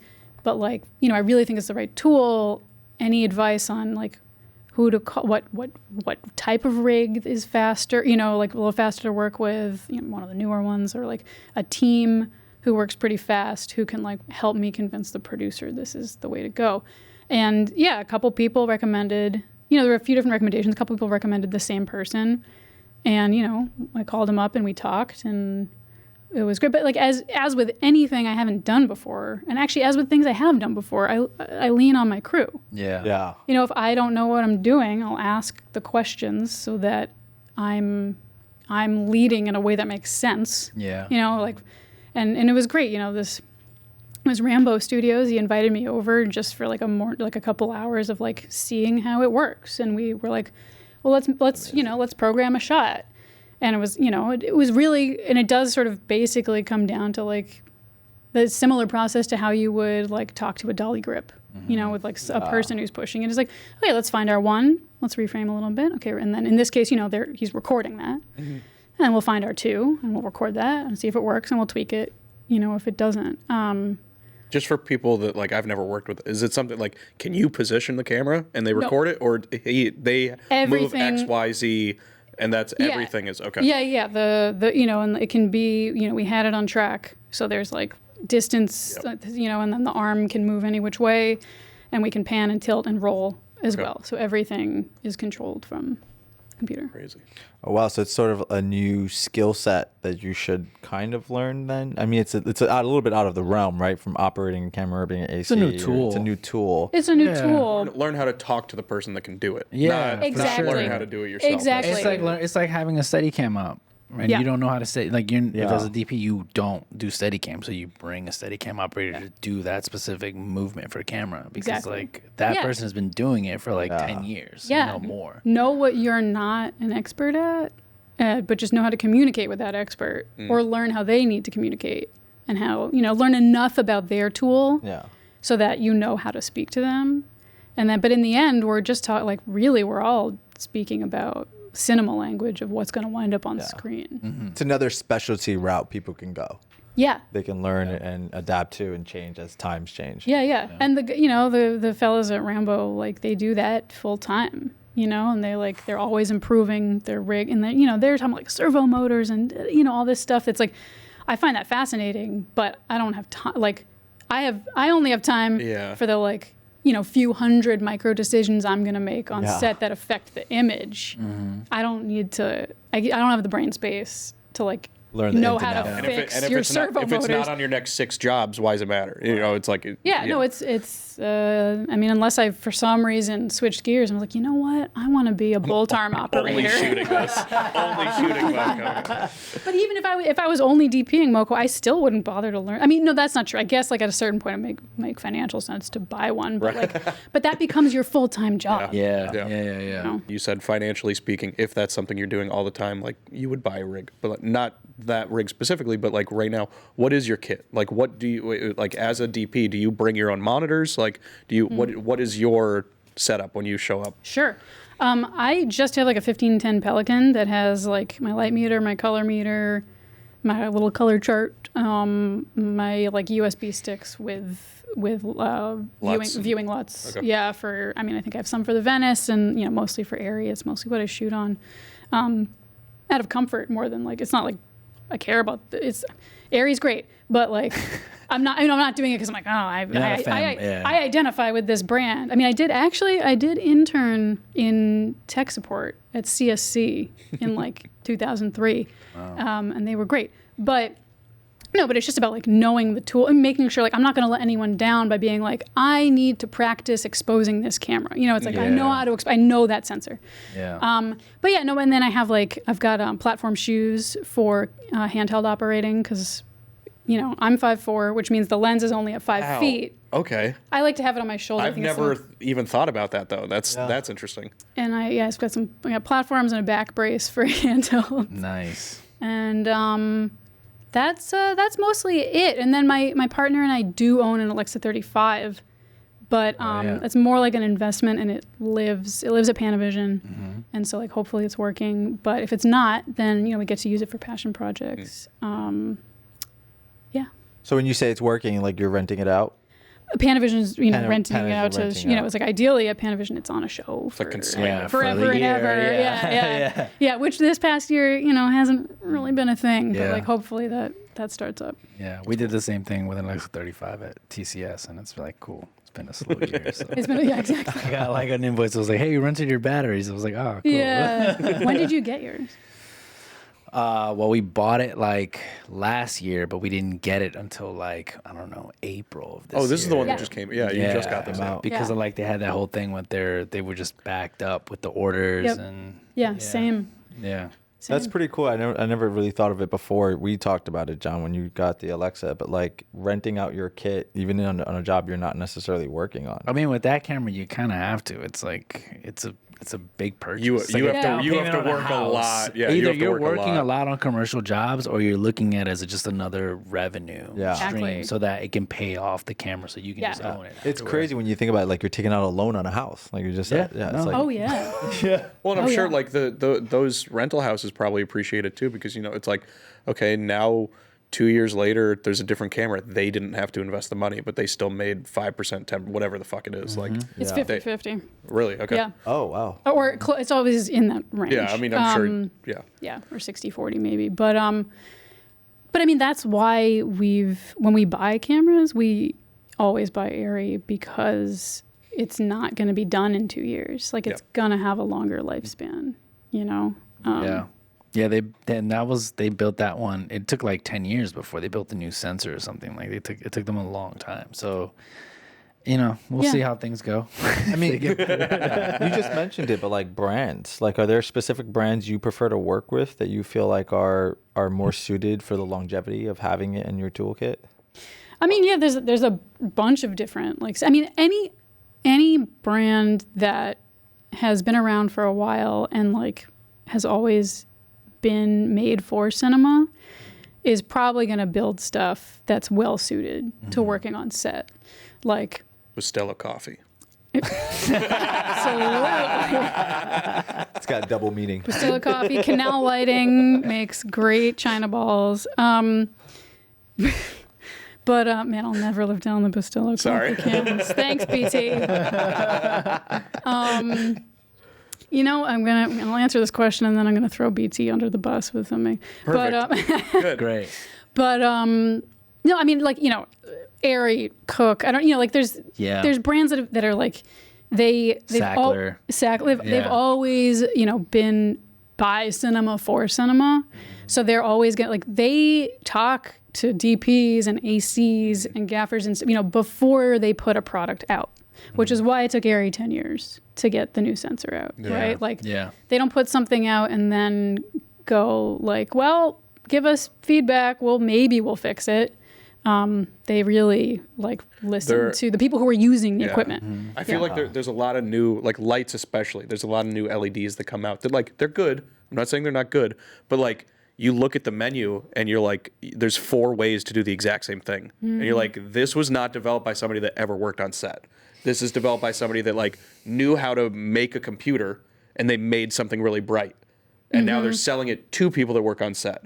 And you're like, I fucking hope you fix this because no, but I'm serious. Like well, I mentioned in one of our breaks, like we had a guy who's 65. He just retired off our crew in July. Like we get a new LED every show we work on.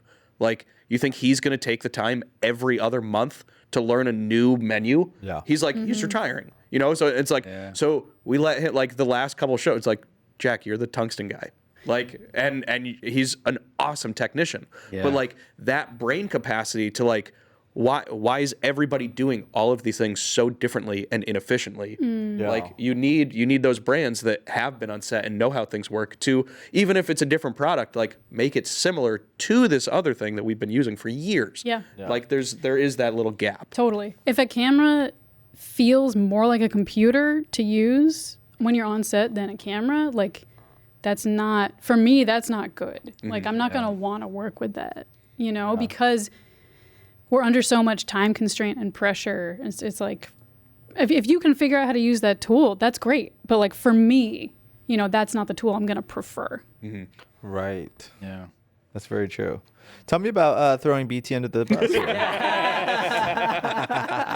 Just because you threw me under the bus with these Bustelo coffee cans. It is interesting. I don't think he name dropped you. I think he did not. Yeah. No, he did not. But I knew it was me. Right here. So just, you know, no, it's not really under the bus. No, one time I remember him calling me like day of, being like, hey, can you come out to Long Island City today? I need a tie-in done. Because I didn't mind doing tie-ins. I liked doing them. Because once you know what you're doing, it's safe, you know? And I was like, sure, buddy, you know, for you, anything. I get there, and he had made the gear list for the tie-in. And he's a brilliant key grip. Yeah. And he will admit, and he was the first to admit, he's not an electrician. And so I got there, and like, you know, I had the Tricos or bare ends or something, and I had, you know, but it was like I only had a 60 amp splitter or something. I just remember being like, it wasn't cam lock. It was no, I had cams, but then after that, it was like, just like he had missed one important connection where I was like, this can't go with this. And I needed to like figure like 60 amp cable, but 100 it was amp 60 amp baits, yeah, and I had 100 amp box, and I was like, okay, what do I do? But you know, I wound up like, you know, and I was like, yeah, BT, like I don't mind at all, but like just a heads up, like who made the list? Like why is this missing? And he was like, oh, I did, you know, like but he's a supremely confident person. I was like, yeah, I can figure this out. And I was like, you almost got it. You're so close. You were so close. But, you know, I wound up figuring it. I you know, I think I took a 100 amp cable, pulled the end off, and like rewired the 60 amp, you know, like, and knowing how much they were pulling, it was fine. But I just remember being like, don't do this. Don't do this. Oh my God. Lots of yellow tape, like notes. Rewiring and being like, yeah, I feel pretty good for having figured this out, but like, it's a weird position to be in. It was like, get a call the day of, hey, can you do a tie-in with gear I ordered? Yeah. This is something. One of our rigging crews has it's an Edison plug to a 100 amp paddle.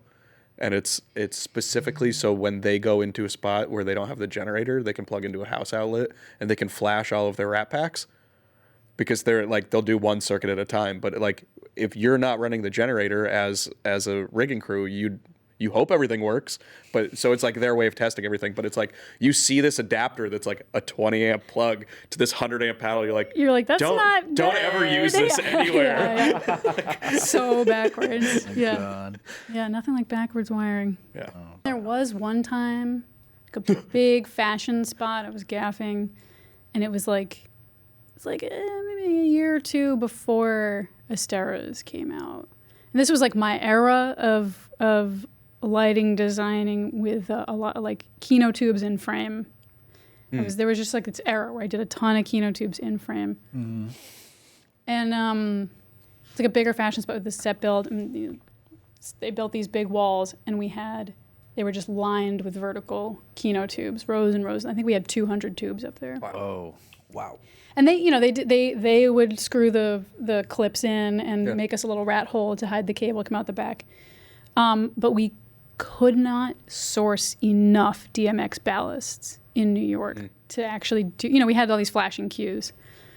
So we ran some of them on DMX ballasts, and the other ones were just regular Kino ballasts. And off a dimmer rack. And we weren't surprised that we were blowing ballasts, left and right every 5-10 minutes. So we just rented a bunch of extra ballasts, knowing like we were gonna have to just keep swapping them out. And sometimes you just make do with what you can source. Did you rent enough ballast to kind of? Oh yeah, we made it through. Was it Kino tube? Could you use a female quick-on to power, or was that MacTex? It was MacTex. Okay, It was MacTex. I guess I guess you could have. But there's no the issue power is like circuit. with MacTex you could just, it was just AC power. It was just AC power. Like you could just plug it into, but with Kinos you could do that. Yeah. You would just need to like chop off a Kino header and like solder it together or something. It'd be messy. Wow. Oh my God. I love that kind of stuff. love We that use shit. we use MacTex as work lights now because they're so useless. We just have a whole bunch of like ends that and like all around the warehouses that we're shooting in and stuff like that. Yeah, I mean with the speed at which like, as you were talking on before, like LED lights change and stuff, like I'm definitely much, like I know the ways in which I am dependent upon my lighting crew, my gaffer and electricians with the lights I never used. Like I have very little hands-on experience actually working with a lot of these things. And like, when it's like on your iPhone or whatever, I'm like, I don't really know how to do that. I can put in and I did actually put in the time just to learn the little, like the Astera, like iPhone app for a short recently. Oh yeah. Because I was like, there's no one, like the gaffer's busy and he normally has a board op to handle this stuff. I was like, it's on me to figure that. He's doing us a huge favor, doing this short film. And that's on me. That's another short film I did recently that I actually was really proud of. We still have more principal photography to get through, but it's like a 19th century period piece about grief that like turns into a horror movie and like spans genres and like the director. It's one of those things. I read the script and I was like, yeah, this is fucking good. Like this is a great script. It's tight and the vision is clear and. Do you know the title? People can look out for it. Yeah, it's called The Traveler. Okay. They're doing some fundraising now for post, and we do still have to shoot the exteriors. Nice. But we did like a few days. We did 4 days of interiors at like a historic house in Staten Island, everyone's favorite borough. But it's funny because it was a great house. It's like from the 1740s. It looked the part. But it's right. It's like 15 feet from a main road, like they get like 1,000 cars an hour. So we kind of had to treat it like a soundstage. We like put a backdrop up on crank stands, to like hide the cars when we were looking out the windows, but also to hide the sun hits coming. Like you can, even if you're not looking at the windows, you can see that cars are going by because the sun is like coming off windshields. And at night you can see the headlights coming through. So we just had to like tent it and like turn it into a soundstage. It was kind of not ideal, but you had, Cool. When you get these projects and these projects come to you and you read them, like what any main components you look at? Like you look obviously like the storytelling to decide that you're going to jump on this project, the director maybe, like anything in particular you feel like is a necessity for you to say yes to a project? Honestly, because I'm trying to, move more into narrative out of commercial, still happy to shoot commercials, but, definitely trying to get more into features. honestly, I'll probably take almost any feature right now after the year we've had. But, certainly with short films, since so many have been coming up recently, definitely comes down to I think the script is number one. Yeah. Where I can just see whether this is going to be a complete vision and something worth watching. And then also just a discussion with the director and what they, how they want to work or what they're looking for. Or if they're a first-time director, what do they want in a collaboration? And they may not know the specifics, but they may, if they're saying I've directed theater but not film, I really need someone who can kind of help guide me through that. I'm happy to do it. And if someone's oh, it's my first time, so I'm really insecure, so I'm just going to, but I think I really like 50 millimeter lenses. That's when I'm whoa, let's just talk about motivation and, let's talk about character first. Yeah. Do you think that's something that if you're saying more shorts are happening, and maybe that's a budgetary thing, people that are doing passion projects don't have money to do something. My entire time, I feel you get the festival circuit for a short, and then it's just it either gets picked up to get turned into a feature or it disappears. And there are a couple platforms that have shorts, but they're not pushed when they're on there. They exist. Do you think that might be something that grows in coming years? I don't know. I mean, it's tough to say because I think that there's certainly more of a distribution platform for them just because of the internet, because of Vimeo and Short of the Week and these websites where people more eyeballs are on short form stuff, whether it's traditional short film or YouTube or whatever. There's more eyeballs on short form than there ever were before, because it used to just be you saw it at a festival, you didn't see it at all, you know? But I still, it's still a hard road to parlay.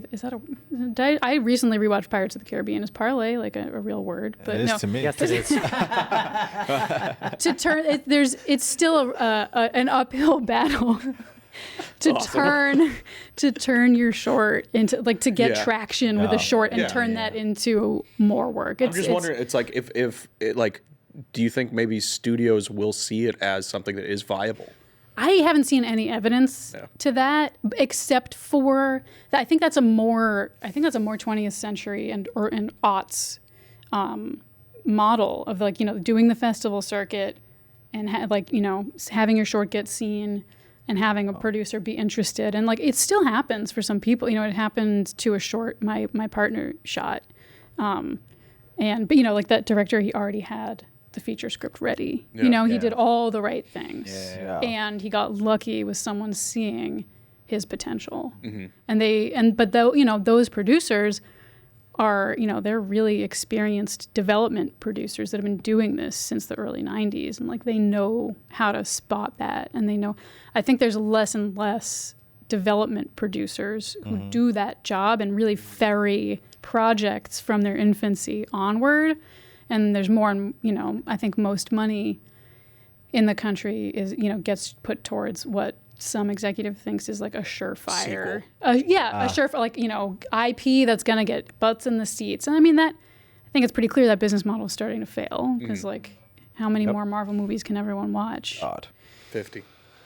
I'm done. I'm done with Marvel movies. We were talking about specialties and background and making that transition from being a gaffer for you specifically to being a cinematographer. But do you think it's possible, as someone who wants to be a cinematographer, do you think it's possible to take a lane where you have experience as a gaffer and as a camera assistant, and then, or just a camera operator, and make it as a DP? Or do you think you kind of have to fall into one or the other? I think it's tough to do both simultaneously, at least in cities with bigger industries. I'm speaking from experience in New York and LA, is the industries are big enough that everyone expects you to specialize.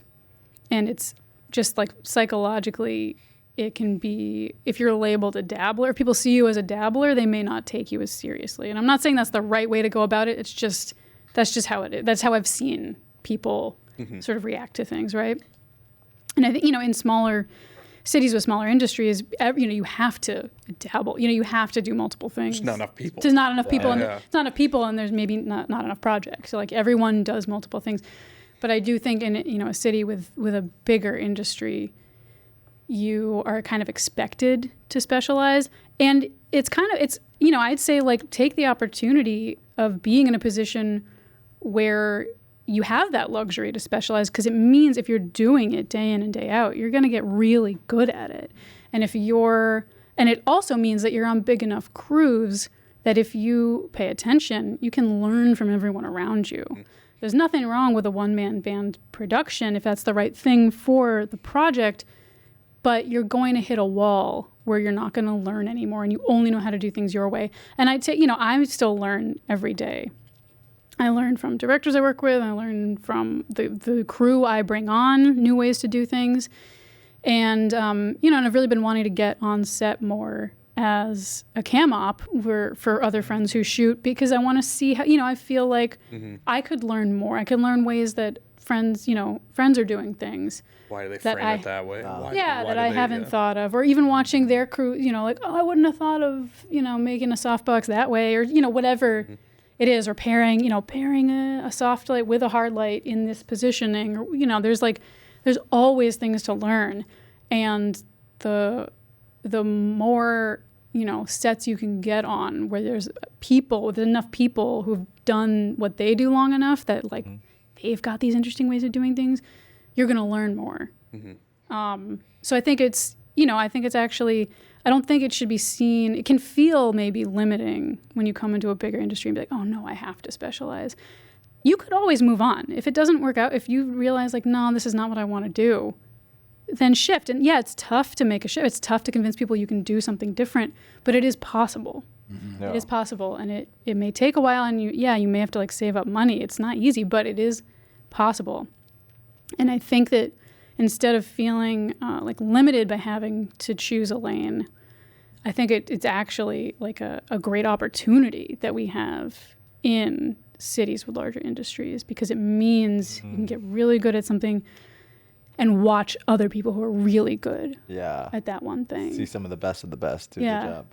Nice. That's awesome. Where can our audience see some of your work? I have a website, FletcherWolfe.com. Wolf is spelled with an E at the end. Short, I had go to Sundance a couple years ago called Daddy's Girl. That was like a Vimeo staff pick, so it's up there still. Nice. Feature I shot called They, Them, Us, it's available on like Amazon and iTunes. And so is another feature I shot called Esme, My Love. And yeah, hopefully there's more coming soon. I love it. That's stuff in the works. Keep it going. A lot of more narratives in your future. Yeah. I think today a little short film I did for Campbell's / like Hallmark or Lifetime or a nice a sentimental Christmas short, a branded content for Campbell's. Is I think actually premiering today on some like cable network. I like that they're doing these weird like short format hybrid. Yeah. One of the camera operators we just had on the last movie I worked on, he did like it wasn't Del Taco, but it was like a taco commercial, and it was like a Halloween special. It was like a horror movie taco truck. You're like, it's like a 15-minute taco commercial. You're like, what is this? I know. But it's like so cool. I kind of like the genre span. I mean, they can be tough to work on because you're sort of like you're juggling these like multiple different directives. It's like, this is a narrative, but we also have to make it look like commercial. Product, it can be tricky, but that Campbell's one specifically was great to work on. It was this awesome production company, The Light, and Tatiana Ali of Fresh Prince of Bel-Air fame was in, and I was like, there's not like, it's hard I don't get starstruck easily, but there's certain things from my childhood that is like, I'm like, if I was watching it when I was a kid, if it's like from PBS, if it's Sesame Street, if it's like, I remember being on set with like Candice Bergen, aka Murphy Brown. Nice. I was like an additional electric on Bride Wars, and I was just like, oh my god, it's Murphy Brown. Like Norm Abrams. I was like, what? It's Norm.